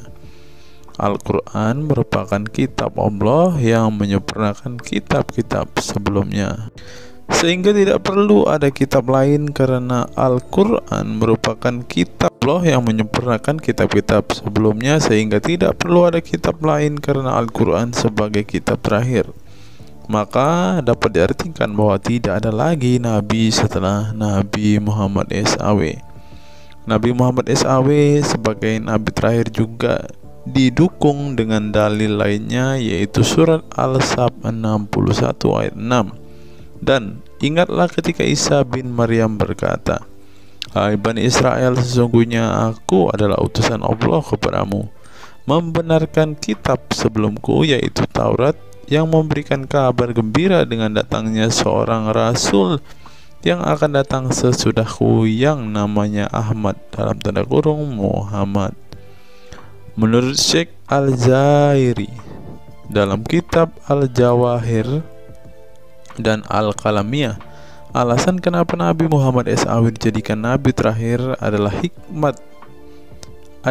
hikmah terputusnya para nabi itu untuk menyeru umat manusia agar beribadah kepada Allah, menunjukkan mereka ke jalan yang lurus dalam urusan kehidupan duniawi dan ukrawi, memberitahu kepada mereka tentang hal-hal yang tidak dapat dicapai oleh penglihatan mereka, dan memberitahu keadaan yang pemikiran mereka belum sampai, dan menetapkan dalil yang meyakinkan serta menghilangkan syubhat keserupaan yang tidak benar. Adapun hubungan dakwah Nabi Muhammad SAW dengan nabi-nabi terdahulu ialah terbangun atas dasar sebagai penguat dan penyempurna dakwah nabi-nabi sebelumnya. Oleh karena itu, semua para nabi selalu dibangun atas dasar dua pondasi utama, yaitu akidah, syariat, dan akhlak. Dari segi kaidah, dari segi akidah, semua ajaran yang dibawa oleh para nabi, mulai dari Nabi Adam alaihissalam sampai Muhammad SAW, adalah sama. Tidak ada beda antara nabi satu dengan nabi yang lainnya. Semuanya mengajarkan keimanan terhadap keesaan Allah SWT, yaitu dengan membersihkan dari segala sifat yang tidak layak baginya, dan mengimani adanya hari kiamat serta adanya surga dan neraka. Maka dari itu semua para nabi menyerukan kepada kaumnya masing-masing antara dasar iman kepada Allah, dan semua para nabi setelahnya saling membenarkan ajaran yang telah dibawa oleh para nabi sebelumnya. Adapun dari segi syariat yang mengatur tatanan kehidupan masyarakat dan individu terhadap perbedaan dalam metode dan kuantitasnya antara satu nabi dengan yang lain. Hal itu disebabkan karena syariat tersebut dalam ranah pelaksanaan, bukan sebuah pengabaran seperti akidah. Perkembangan zaman dan perbedaan bangsa yang satu dengan bangsa yang lainnya turut mempengaruhi syariat mereka satu sama lain. Diutusnya satu nabi itu adalah khusus untuk umatnya pada waktu itu, bukan umum untuk semua manusia. Sebuah hukum syariat terbatas dalam ruang lingkup yang sempit sesuai dengan umatnya pada waktu itu secara khusus. Nah, dari bagian pertama ini kita mengetahui teman-teman mengapa Rasulullah ini dikatakan sebagai nabi penutup, karena Rasulullah juga mengajarkan kepada keesaan Allah, teman-teman. Nah, seperti yang terus di sini. Semuanya mengajarkan keimanan terhadap keesaan Allah SWT, yaitu dengan membersihkan dari sifat segala yang tidak layak baginya dan mengimani adanya hari kiamat dan adanya surga dan neraka. Salah satu alasan mengapa Rasulullah disebut sebagai nabi penutup adalah ini, teman-teman. Mari kita lihat fakta berikutnya. Menurut kumparan, teman-teman, alasan mengapa Rasulullah SAW disebut nabi terakhir, teman-teman. Mari kita simak ya. Saya berharap teman-teman tidak bosan mendengar setiap fakta-fakta yang kita bukakan ini, karena dengan melihat fakta-fakta ini setidaknya kita belajar, teman-teman, dan dapat memaklumi mengapa sih saudara-saudara muslim kita itu sangat-sangat menjunjung tinggi Rasulullah, teman-teman. Mari kita simak. Nabi Muhammad SAW adalah nabi yang ke-25 dalam Al-Quran. Sebagai umat Islam, kita diwajibkan mempercayai bahwa tidak ada rasul lain setelah kematian Nabi Muhammad SAW. Sebenarnya mengapa Nabi SAW disebut rasul terakhir? Bukan tanpa alasan Allah SWT memilih Nabi Muhammad SAW sebagai rasul terakhir, sehingga kita dilarang untuk mempercayai bahwa adanya rasul setelah Nabi Muhammad SAW meninggal dunia, bahkan sampai memiliki cara pandang berbeda dengan beliau. Nah, jadi teman-teman kita, saudara-saudara kita tidak percaya ada nabi setelah Nabi Muhammad, teman-teman. Terlebih ada yang nabi yang membawa ajaran-ajaran yang berbeda dari apa yang diajarkan oleh Rasulullah. Berikutnya, alasan dibalik Nabi Muhammad SAW disebut rasul terakhir. Nabi Muhammad SAW ditunjuk menjadi rasul terakhir Allah SWT dan mendapatkan Al-Quran yang merupakan kitab sempurna dari kitab-kitab sebelumnya. Nah, mereka percaya juga kitab mereka adalah kitab yang paling sempurna, karena kitab-kitab sebelumnya tidak sempurna, maka disempurnakan oleh Al-Quran, teman-teman. Artinya wahyu yang sudah diterima Nabi Muhammad SAW sudah terputus sejak beliau meninggal dunia. Ibnu Katsir menjelaskan, ini merupakan nikmat Allah Subhanahu wa Ta'ala yang terbesar atas umat ini. Allah Subhanahu wa Ta'ala telah menyempurnakan untuk mereka agama mereka, sehingga mereka tidak lagi membutuhkan agama selain agama mereka. Mereka tidak pula membutuhkan nabi selain nabi mereka. Oleh karena itu Allah Subhanahu wa Ta'ala menjadikannya sebagai penutup para nabi. Allah Subhanahu wa Ta'ala mengutus beliau kepada manusia dan kepada jin. Nah, jadi teman-teman, Rasulullah juga bukan hanya dikirim kepada umat muslim, kepada manusia-manusia yang percaya dan memutuskan untuk memeluk agama Islam saat ini, ternyata juga kepada para jin, teman-teman. Allah Subhanahu wa Ta'ala berfirman, artinya Muhammad itu sekali-kali bukanlah bapak dari seorang laki-laki di antara kamu, tetapi dia adalah Rasulullah dan penutup nabi-nabi, dan adalah Allah Maha mengetahui segala sesuatu. Dikutip dari buku situs-situs dalam Al-Quran oleh Syarifuddin Al-Fikri, Para ahli bahasa memberikan makna terhadap kata ma dalam surat Al-Ahzab ayat 40 dengan al-istitsaku wal ma'u, yang artinya memastikan dan menolak sesuatu. Sehingga Al-Quran menyebutkan bahwa Nabi Muhammad SAW sebagai khatam an-nabiyin. Artinya pasti tidak ragu beliau seorang nabi terakhir dan menolak orang mengaku di kemudian hari. Adapun alasan dibalik Nabi Muhammad SAW sebagai Rasul terakhir dijelaskan oleh Syekh Al-Zairi dalam Al-Jawahir Al-Kalamiyah. Sebenarnya Nabi kita Muhammad dikatakan sebagai penutup para nabi itu hanya karena sesungguhnya hikmat terputusnya para nabi itu menyeru umat manusia agar beribadah kepada Allah, menunjukkan mereka ke jalan yang lurus dalam urusan kehidupan duniawi dan ukhrawi, memberitahu kepada mereka tentang hal-hal yang tidak dapat dicapai oleh penglihatan mereka, dan memberitahu keadaan yang pemikiran mereka belum sampai, dan menetapkan dalil yang meyakinkan serta menghilangkan syubhat-syubhat keserupaan-keserupaan yang tidak benar.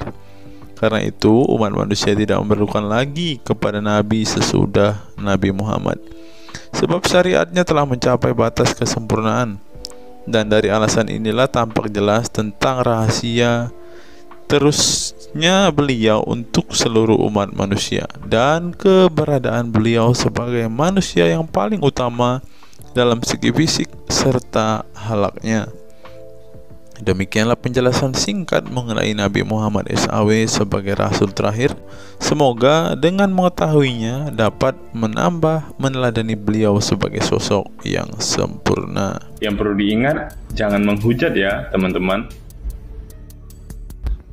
Mengutip sindonews.com, inilah ke-10 keistimewaan Rasulullah. Yang pertama, air liur Rasulullah menjadi obat.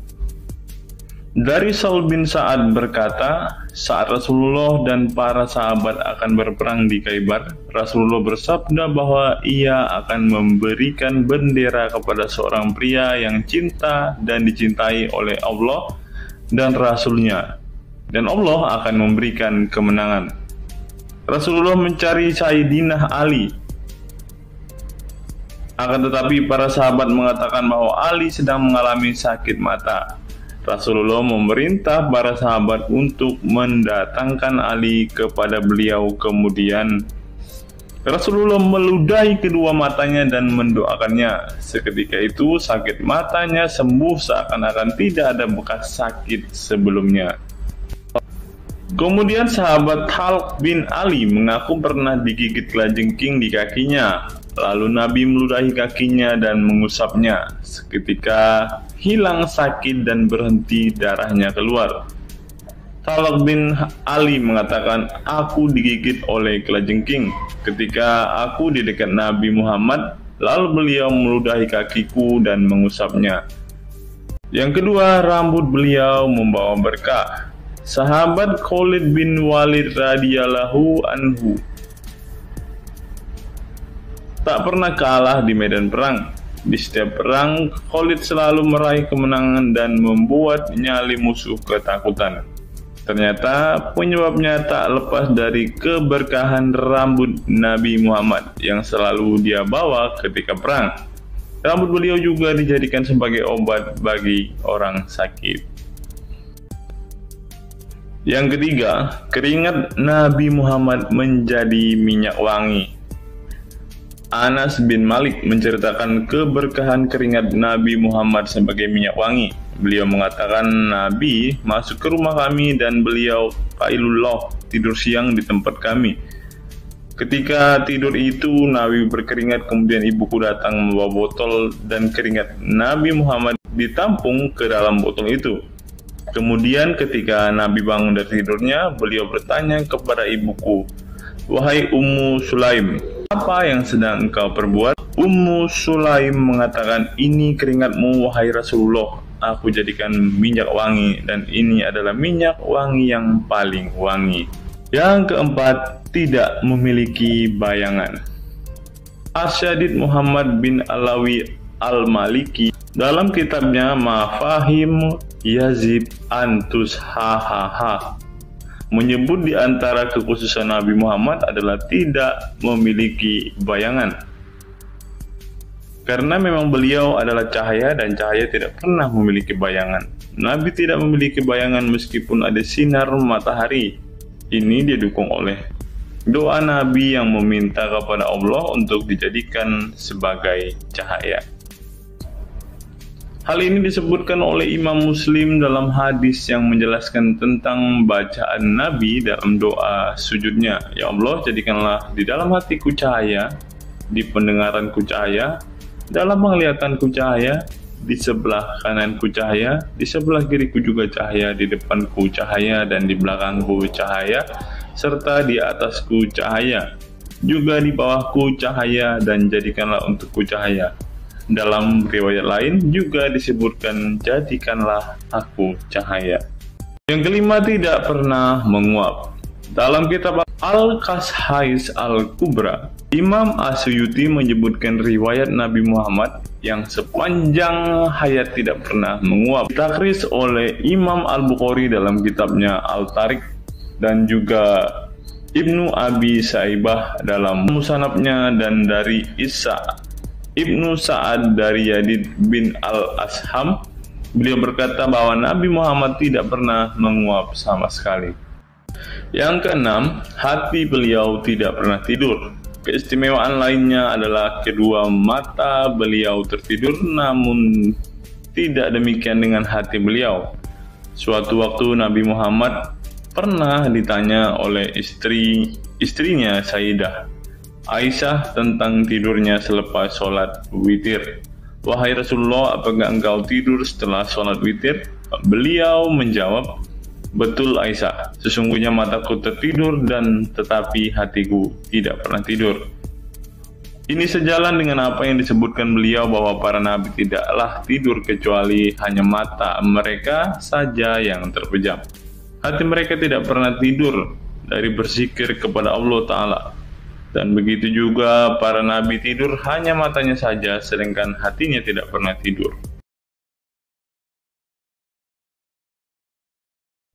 Yang ketujuh, jubah beliau sembuhkan orang sakit. Asma bintu Abu Bakar radhiyallahu anhu bertaburuk dengan jubah Nabi. Dari Abdullah bin Kaisan berkata, diperlihatkan kepadaku sebuah jubah tayalisah dari Kisra dan kerahnya berbahan dibaj. Juga kedua sisinya dijahit dengan dibaj. Asma berkata kepada budaknya, wahai Abdullah, jubah ini dahulu ada pada Aisyah hingga ia wafat. Setelah Aisyah wafat, aku pun mengambilnya. Dulu Rasulullah sering memakai jubah ini. Kami pun biasa mencuci jubah ini dengan air untuk menyembuhkan orang yang sakit.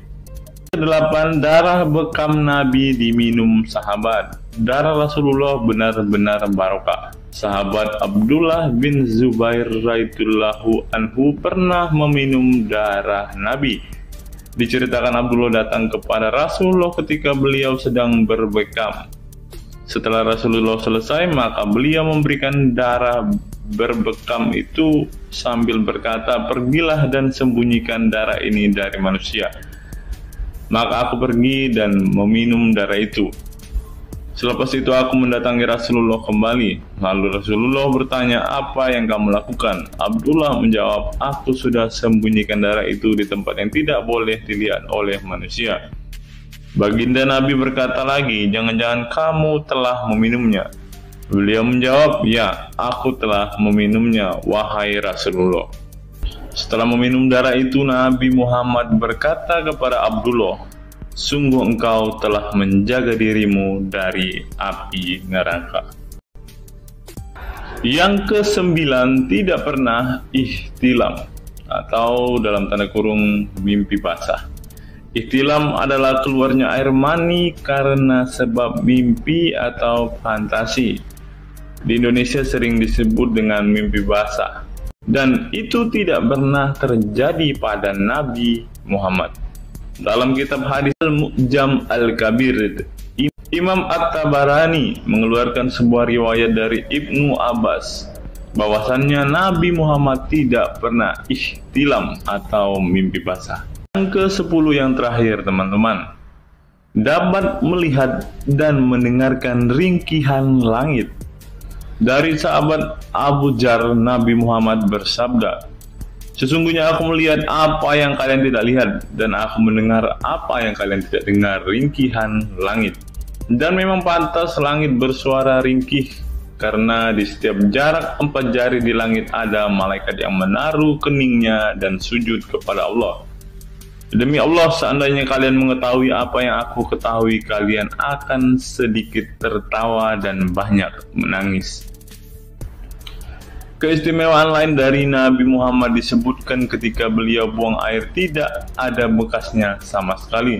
Dalam kata lain, semua kotoran beliau ditelan bumi, tak sedikit pun yang tertinggal. Beliau juga mampu melihat ke belakang dengan jelas sebagaimana beliau melihat ke depan. Itulah ke-10 keistimewaan Nabi Muhammad yang juga menjadi bukti kenabian beliau. Rasulullah adalah manusia sebagaimana umatnya, akan tetapi Allah menjadikan beliau sebagai manusia yang tidak seperti manusia pada umumnya.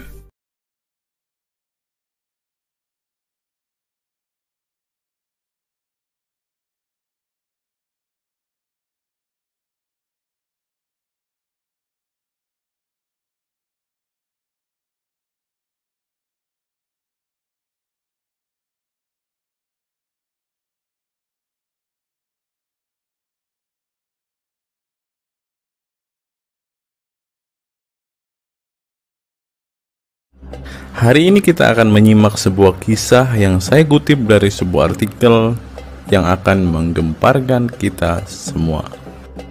Karena kisah ini berisi sebuah cerita tentang para sahabat Nabi Muhammad yang katanya masuk surga. Bagaimana mungkin para sahabat ini bisa masuk surga? Sedangkan junjungan mereka sendiri pun tidak mempunyai kepastian surga. Seperti yang diungkap Bapak Quraisy Shihab berikut ini. Tidak benar, saya ulangi, tidak benar bahwa Nabi Muhammad sudah dapat jaminan surga.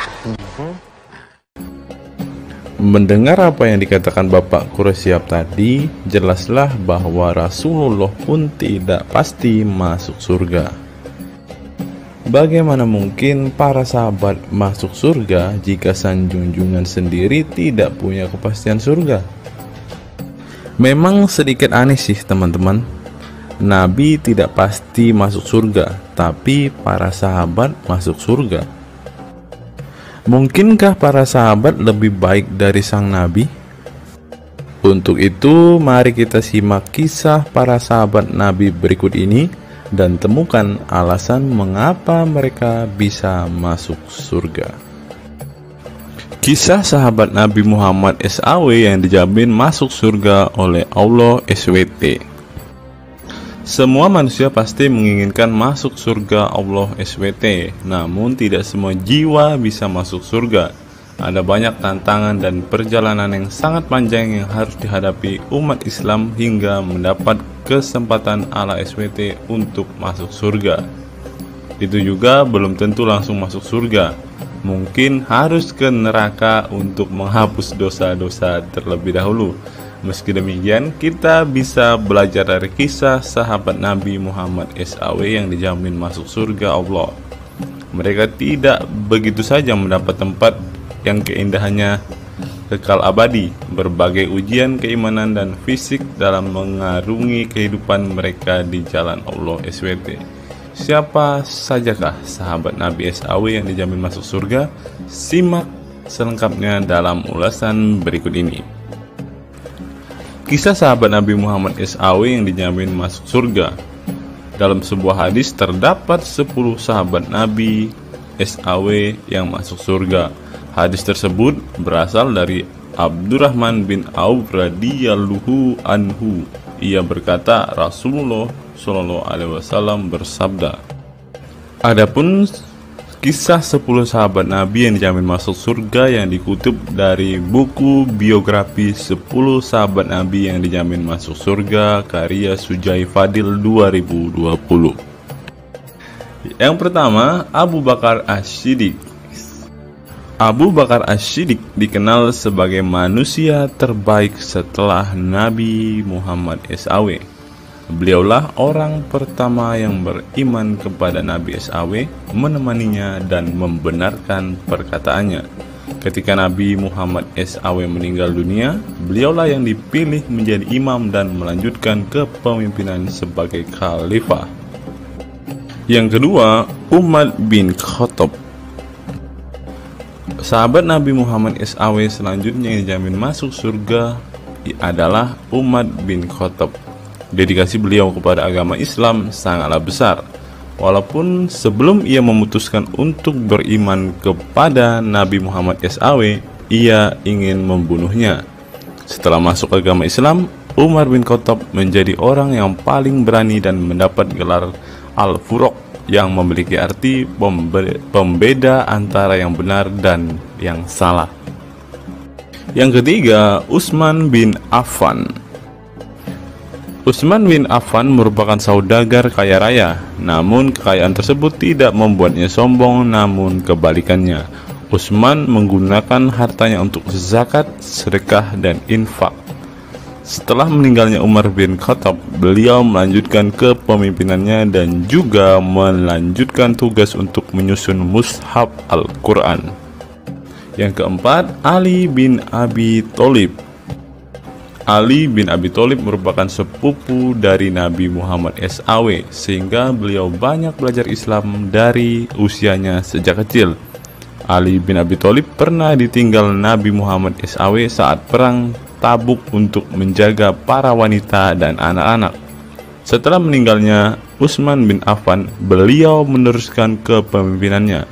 Namun di masa kepemimpinannya banyak sekali pertentangan dan perpecahan kelompok dengan pemikiran masing-masing. Talhah bin Ubaidillah. Meski tak seterkenal para khulafaur rasyidin, namun beliau merupakan sosok perlindung bagi Nabi Muhammad dalam perang Uhud dengan menangkis anak panah dengan tangannya hingga kehilangan jari-jarinya. Selain itu, Talib bin Ubaidillah disanjung karena kebaikan hati dan sedekah beliau. Yang keenam, Zubair bin Awam. Zubair bin Awam merupakan orang pertama yang berani mencabut pedangnya di jalan Allah SWT saat ia menduga ada orang musyrik yang sewenang-wenang kepada Nabi Muhammad SWT. Perjuangannya untuk masuk ke Islam tidaklah mudah. Beliau sempat disiksa oleh pamannya sendiri agar tidak mengikut Nabi Muhammad SAW. Yang ketujuh, Abdurrahman bin Auf. Abdurrahman bin Auf merupakan seorang saudagar yang kaya raya. Walaupun seorang yang berlimpah harta, beliau banyak menggunakan hartanya untuk kaum muslimin. Ketika mendengar bahwa dirinya akan masuk surga, Abdurrahman bin Auf khawatir apakah layak masuk surga dan merasa dirinya bukanlah siapa-siapa. Yang kedelapan, Sa'ad bin Abi Waqqas. Sa'ad bin Abi Waqqas merupakan paman Nabi Muhammad SAW dari ibunya. Ketika mendengar Islam di Mekah, Sa'ad langsung menghampiri Nabi Muhammad SAW untuk beriman kepada Allah SWT dan Rasulnya. Sa'ad bin Abi Waqqas merupakan orang pertama yang meletakkan anak panah di jalan Allah SWT. Beliau juga dipilih menjadi komandan perang Qadisiyah dan diangkat menjadi gubernur Kufah di masa kepemimpinan Utsman bin Affan. Yang kesembilan, Sa'id bin Zaid. Apabila seseorang yang mampu membuat Umar bin Khattab yang keras bisa masuk ke dalam Islam, beliau adalah Sa'id bin Zaid dan istrinya Fatimah bin Khattab. Beliau mengadakan pertemuan di Darul Arqam dan sebelumnya menyampaikan dakwah di dalamnya. Sa'id bin Zaid tidak pernah absen dari peristiwa penting dan peperangan bersama Nabi Muhammad SAW kecuali di Perang Badar. Yang ke-10, Abu Ubaidah bin Zarah. Abu Ubaidah bin Zarah merupakan seorang sahabat Nabi Muhammad yang lemah lembut namun cekatan. Beliau termasuk salah satu generasi pertama yang masuk Islam. Ketika perang Uhud, 2 gigi depannya copot, malah tampilan dirinya makin bagus. Giginya ompong dikarenakan ia mencabut 2 rantai yang masuk melalui lubang kancing topi besi di wajah Nabi Muhammad SAW karena terkena tebasan. Dari 10 kisah tadi, semua sahabat Nabi itu terkenal dengan perbuatan baiknya. Apakah standar umat muslim masuk surga adalah dengan berbuat baik? Perbuatan baik tentu tidak dapat menyelamatkan. Seorang ustadz pernah berkata seperti ini. Mengantarkan kita masuk ke surga itu bukan amal perbuatan kita. Kita semua masuk ke dalam surga Allah kelak itu lantaran mendapat anugerah dari Allah dan mendapat rahmat dari Allah. Jadi bukan karena amal ibadah kita. Apa tanggapan teman-teman setelah menyimak kisah ini?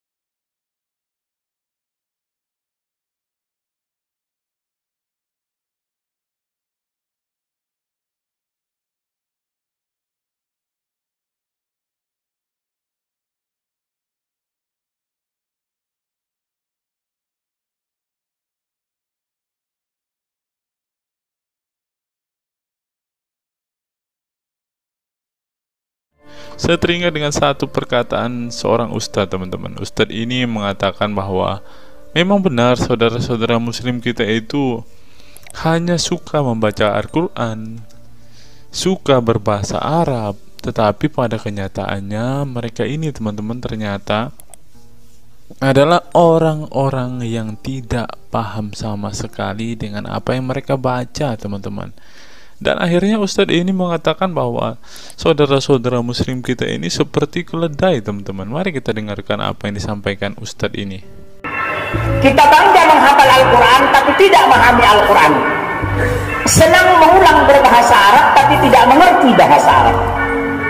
Suka membaca Al-Quran tapi tidak memahami maknanya. Akhirnya apa? Menjadi keledai di Indonesia. Tidak sampai di situ saja, teman-teman. Menurut NU Online, seperti yang disampaikan oleh Gus Baha, ingin umat Islam banyak baca Al-Quran meski tak paham maknanya. Teman-teman bisa baca sendiri ya judul artikel ini. Artikel ini mengatakan seorang Gus ingin umatnya itu semua umatnya dia ingin bahwa mereka harus mau dan rajin membaca Al-Quran, teman-teman. Walaupun ya pada kenyataannya apa yang mereka baca mereka tidak ketahui. Apa yang mereka baca mereka tidak tahu maknanya, teman-teman. Mari kita dengarkan dan lihat apa isi dari artikel yang diransir oleh NU Online ini, teman-teman. Jakarta, NU Online. Rais Syuriah Pengurus Besar Nahdlatul Ulama PBNU Kiai Haji Ahmad Bahaudin Nur Salim yang biasa dikenal dengan Gus Baha mengingatkan umat muslim atau umat Islam untuk memperbanyak membaca Al-Quran meski tidak memahami maknanya. Waduh, gak bahaya kah ini? Ustadznya mengatakan harus baca saja Al-Quran walaupun tidak paham. Wah, bisa-bisa umat Islam jadi keledai se-Indonesia nih, seperti yang dikatakan Ustadz yang barusan tadi. Karena semuanya disuruh baca, disuruh hafal, tidak peduli tahu atau tidak arti dan maknanya. Aduh, gimana ini, teman-teman? Sebagai kitab suci, Al-Quran harus lebih dekat dengan umat Islam. Cara mendekatinya bisa dengan mempelajari dan memahami kandungan Al-Quran atau membacanya. Membaca Al-Quran lebih bernilai ibadah, terutama di bulan suci Ramadan. Saya paling sangat ingin di Ramadan ini banyak membaca Al-Quran, baik membaca secara qiraatan saja atau lebih jelasnya. Sebagaimana dikutip NU Online dari akun YouTube Santri Gayeng, menurut Gus Baha, membaca Al-Quran tidak harus menunggu paham arti dan tafsirnya, sebab membaca Al-Quran dari huruf ke huruf sudah bernilai ibadah.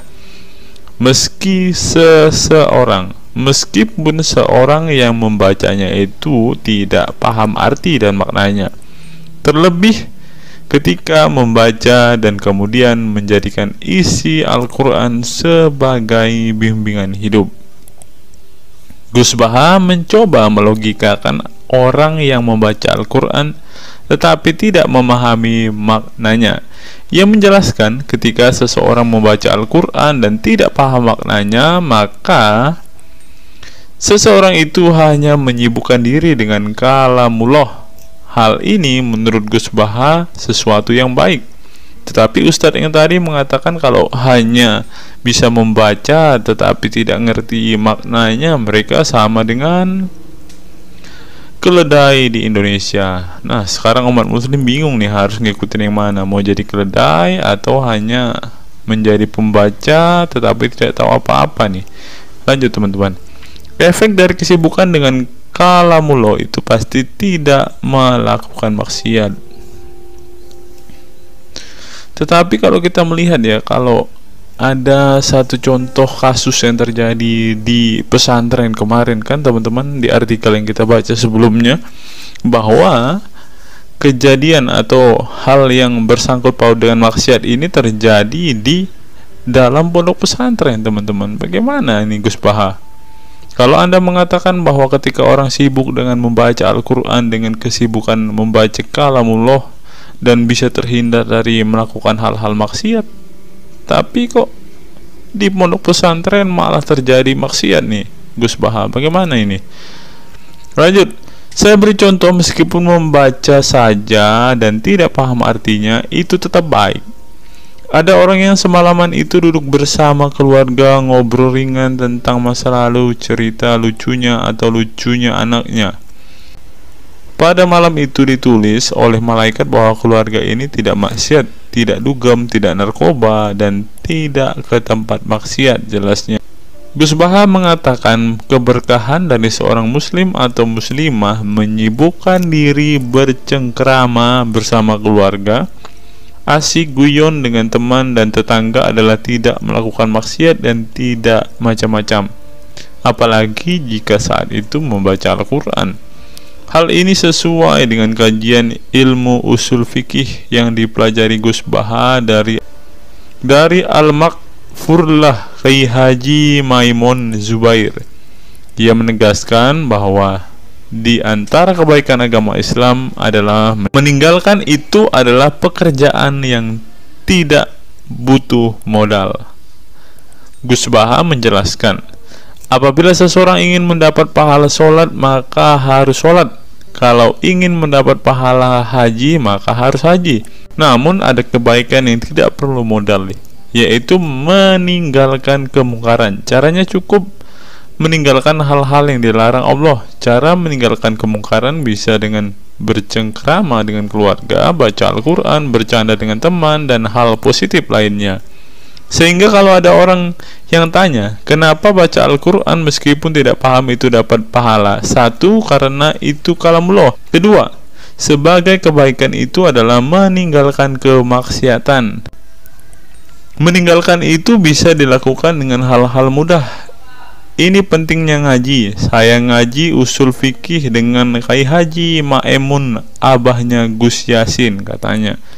Gus Baha mengaku sejak kecil ia sudah terbiasa membaca dan mempelajari Al-Quran, bahkan hingga saat ini. Kebiasaan Gus Baha mempelajari Al-Quran yang berlangsung puluhan tahun ini membuatnya memiliki kecintaan yang mendalam dengan kitab suci yang diturunkan kepada Nabi Muhammad itu. Ia juga membaca banyak literatur klasik maupun modern untuk memahami Al-Quran. Kemudian melakukan diskusi dengan banyak pakar Al-Quran dari berbagai daerah dan negara tentang berbagai tema. Tetapi syukur-syukur bacanya Al-Quran itu paham. Artinya paham sesuai dengan kapasitas masing-masing. Saya mulai kecil hingga sekarang masih ngaji Al-Quran, masih belajar, juga masih terus mencari ilmu. Ucap pengasuh pondok pesantren Tahfidzul Quran LP3 IA Rembang, Jawa Tengah itu. Nah teman-teman, setelah mendengarkan apa yang dikatakan Ustadz Munzir Situmorang dan juga Gus Baha ini, taulah kita sekarang mengapa ketika ada debater Islam yang berdebat dengan saudara-saudara apologet Kristen kita, mereka tidak paham sama sekali dengan Quran mereka, dengan hadis mereka, karena ya seperti ini teman-teman. Membaca Al-Quran, menghafal Al-Quran itu adalah sebuah ibadah bagi kepercayaan mereka teman-teman.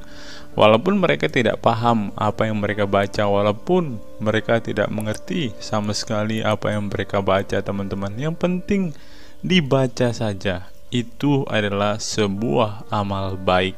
Nah teman-teman, kita belajar bahwa ketika apologet Kristen berdebat dengan para apologet Islam atau dengan para polemikus Muslim, inilah yang terjadi teman-teman. Mereka tidak paham sama sekali ketika mereka ditanya isi hadis dan Qur'annya. Karena pada intinya atau pada kenyataannya, seperti pengakuan dua ustadz ini tadi, bahwa memang benar umat muslim itu hanya senang membaca, hanya suka membaca, hanya suka mengimani, tetapi tidak paham sama sekali dengan apa yang mereka baca dan imani teman-teman.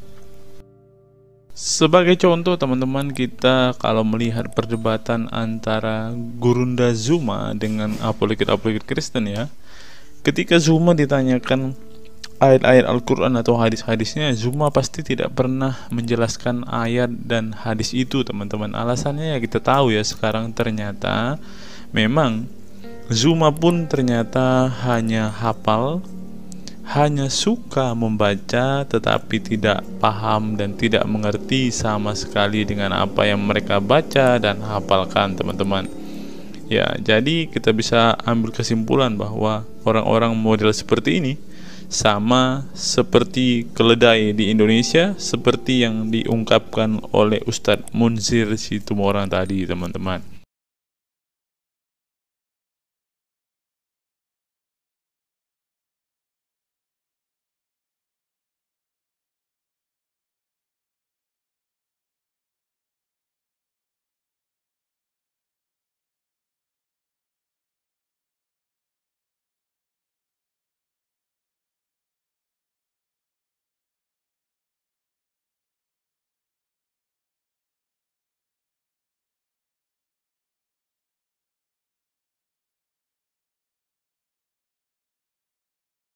Fenomena pemurtadan dan kelompok Islam radikal.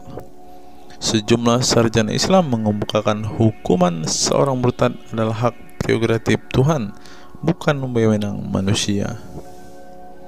Masalah pemurtadan selalu menjadi isu penting dalam sejarah wacana keislaman. Dalam Islam, tindakan atau sikap seseorang muslim meninggalkan agama Islam, baik dengan perkataan maupun dengan perbuatan, disebut dengan ridah atau irtidad dalam bahasa Arab. Dan orang muslim yang melakukan tindakan ini disebut murtad. Nah, seperti yang dikatakan oleh Yakut tadi teman-teman, dengan mengatakan toa itu seperti gonggongan anjing, dia sudah murtad teman-teman. Itulah sebabnya saudara-saudara muslim menganjurkan dia untuk istighfar dan mengucapkan 2 kalimat syahadat kembali. Lanjut. Seorang dikatakan murtad belum tentu mereka pindah atau konversi ke agama baru. Bisa juga mereka kemudian memilih untuk tidak beragama, menjadi sekuler, ateis, agnostik, dan lain sebagainya. Masalah pemurtadan ini bukan hanya diskursus dan fenomena eksklusif dalam Islam saja, tetapi juga dalam agama-agama lain. Ya, ada banyak pendapat di kalangan sarjana Muslim tentang status riddah dan bagaimana seharusnya memperlakukan seorang murtad. Ada yang berpendapat riddah adalah masalah kepolitikan, bukan masalah teologi keagamaan, sehingga orang yang keluar dari Islam murtad tidak perlu dikenai hukuman apapun, termasuk hukuman pembunuhan. Karena itu akan bertentangan dengan doktrin Islam dan Al-Quran yang menggaransi kebebasan bagi seseorang untuk beriman dan beragama atau tidak beriman dan tidak beragama. Bagi mereka, sejarah hukuman pembunuhan bagi orang-orang yang keluar dari Islam lebih mengacu pada fenomena dan alasan sosial politik belaka. Dengan kata lain, kata murtad bagi mereka mengacu pada pengertian pembangkangan politik ketimbang pemberontakan teologis. Tak ada konsensus mengenainya. Tetapi ada pula yang berargumen bahwa masalah pemurtadan adalah masalah teologi keagamaan, sehingga orang yang mendeklarasikan diri keluar dari Islam harus dihukum bunuh seperti yang dipraktikkan oleh generasi Islam pasca wafatnya Nabi Muhammad. Menariknya, sejumlah sarjana Islam terkemuka, baik klasik maupun kontemporer, baik Sunni maupun Syiah, sebut saja seperti Muhammad bin Ahmad al-Saraki, Abu al-Walid al-Baji, Ibrahim al-Naqi, Ibnu al-Human, Buharuddin al-Mahinani hingga Ali Goma, Husin Ali Mutazir, Zafir Ahmad Gamidi, dan Torik Ramadan menyatakan tidak ada konsensus dari para ulama tentang hukuman bunuh bagi seorang murtad. Mereka juga menegaskan bahwa hukuman seorang murtad adalah hak prerogatif Tuhan, bukan wewenang manusia. Nah, sekarang kalau kita melihat, ada seorang ustadz mengatakan, siapa namanya itu, Abdul Somad bilang, bagi yang murtad darahnya halal. Nah, gimana ya dengan Abdul Somad ini, teman-teman? Dia sudah tidak menghidupi apa yang diajarkan oleh pendahulu-pendahulunya, teman-teman. Lanjut, masalah sejarah dan fenomena pemurtadan dalam Islam ini dengan baik dikupas oleh Abdullah Said dalam Freedom of Religion, Apostasy and Islam, atau Taha Jabir Al-Wani dalam Apostasy in Islam, A Historical and Scriptural Analysis. Tulisanku ini tak bermaksud membahas secara lebih dalam dan detail tentang pemurtadan ini, tetapi ingin menyajikan sejumlah fenomena pemurtadan di kalangan masyarakat Islam kontemporer, di mana banyak orang-orang yang memilih keluar dari Islam bukan lantaran menghadapi peliknya masalah teologi keislaman misalnya, melainkan dikarenakan telah muak menyaksikan perilaku Islam itu sendiri, khususnya kalangan Muslim ekstremis. Nah, ini juga yang buat saudara-saudara kita Muslim murtad, teman-teman. Nggak tahu ya Abdul Somad termasuk orang yang Islam atau Muslim yang ekstremis atau enggak ya, karena dia bilang siapa yang murtad darahnya halal. Bisa jadi Somad salah satu Islam ekstremis. Berikutnya, faktor trauma. Bagi kelompok Islam militan konservatif, pemurtadan adalah tindakan haram dan kaum murtad harus dibunuh. Tetapi mereka tidak menyadari bahwa banyak kaum Islam yang memilih menjadi murtad justru karena mereka trauma dengan perilaku brutal kelompok radikal Islam itu sendiri. Lihat misalnya penuturan sejumlah mantan Muslim dalam buku Living Islam, Apostate Speak Out, yang diedit oleh Ibnu Warak, nama samaran seorang pensiunan Islam kelahiran Rajkot, India. Dalam buku yang sangat provokatif ini, sejumlah ex-Muslim bersuara keras memberi kesaksian tentang kebobrokan perilaku kelompok Muslim radikal di negara-negara yang mayoritas berpenduduk muslim seperti Pakistan, Bangladesh, Aljazair, Iran, Afghanistan, dan lain sebagainya. Para penulis buku ini sebelumnya merupakan para sarjana aktivis muslim yang taat saleh sampai akhirnya mereka menyaksikan momen-momen mengerikan dalam hidup mereka hingga akhirnya mereka menyatakan goodbye pada Islam. Lihat teman-teman, mereka ini adalah saksi keekstriman Islam, teman-teman. Kini mereka memilih menjadi Kristen, agnostik, ateis, humanis, sekularis, free thinker, dan lain sebagainya. Setelah mendeklarasikan dari emoh pada Islam, mereka kemudian pada umumnya memilih tinggal di Barat, khususnya Amerika Serikat, Kanada, Eropa Barat, dan Australia. Karena kalau mereka tinggal di Arab ya pasti dipenggal, teman-teman. Sebagai suaka baru mereka dengan pertimbangan satu, masalah ketidakamanan jika mereka tinggal di negara asal mereka, sebab seorang yang pindah agama dihukumi murtad dan mereka itu bisa dibunuh. Nah, benar apa yang saya katakan tadi kan, teman-teman. Yang kedua, lantaran di Barat ada jaminan soal kebebasan beragama. Nah, kalau di negara asal mereka hanya satu agama, teman-teman. Kalau mau meluk agama lain ya siap-siap dipenggal karena darahnya halal. Inilah ajaran Islam yang asli. Berikutnya, buku yang ditulis oleh kaum murtad ini penting untuk disimak sebagai kritik tajam atas tindakan radikalisme agama yang dilakukan oleh, meminjam istilah Muhammad Said Asmani, kelompok ekstrim yang sering menebarkan kekerasan dan kebencian dalam menyampaikan pesan-pesan keagamaan tanpa disadari bahwa perilaku sadis dan barbar mereka telah menyebabkan sebagian umat Islam frustasi dan kehilangan kepercayaan terhadap agama mereka, kemudian memilih hengkang dari Islam.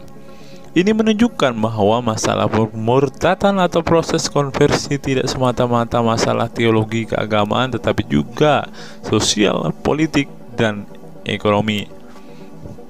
Itulah yang dialami Ibnu Warraq, Ali Sina, Anwar Saik, Faisal Muhammad, Syarek Malik, Samia Libini, Abul Qasem, dan masih banyak lagi. Semula mereka adalah para pemeluk Islam saleh yang kemudian memilih keluar dari agama ini setelah mereka mengalami dan menyaksikan peristiwa tragis dalam sejarah hidup mereka. Simak misalnya penuturan Ali Sina dalam Why I Live Islam, My Passage from Faith to Enlightenment. Ali Sina yang masih keturunan Ayatollah Iran ini menuturkan pengalaman getir hidupnya menyaksikan serangkaian horor di negaranya Iran. Dia mengatakan sejak Ayatollah Khomeini berhasil menggulingkan diktator Shah Reza Pahlavi pada tahun 1979, segera ia mengganti ideologi sekuler negara dengan ideologi Islami yang tunduk sepenuhnya pada otoritas Khomeini. Masih menurut Ali Sina, alih-alih ingin menegakkan kedaulatan Tuhan, dalam praktiknya yang terjadi justru penegak kedaulatan Khomeini, di mana melalui agen rahasianya yang bernama Saza Mene Ate Laat Fa Amniate Keskharar, yang disingkat Sefak, dia dan para pendukungnya menghancurkan siapapun yang tidak mau tunduk pada otoritas politik keagamaannya, termasuk bekas sekutunya.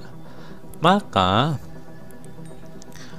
pada saat Imam Khomeini berkuasa, kata Sina, nyawa pun menjadi sangat murah.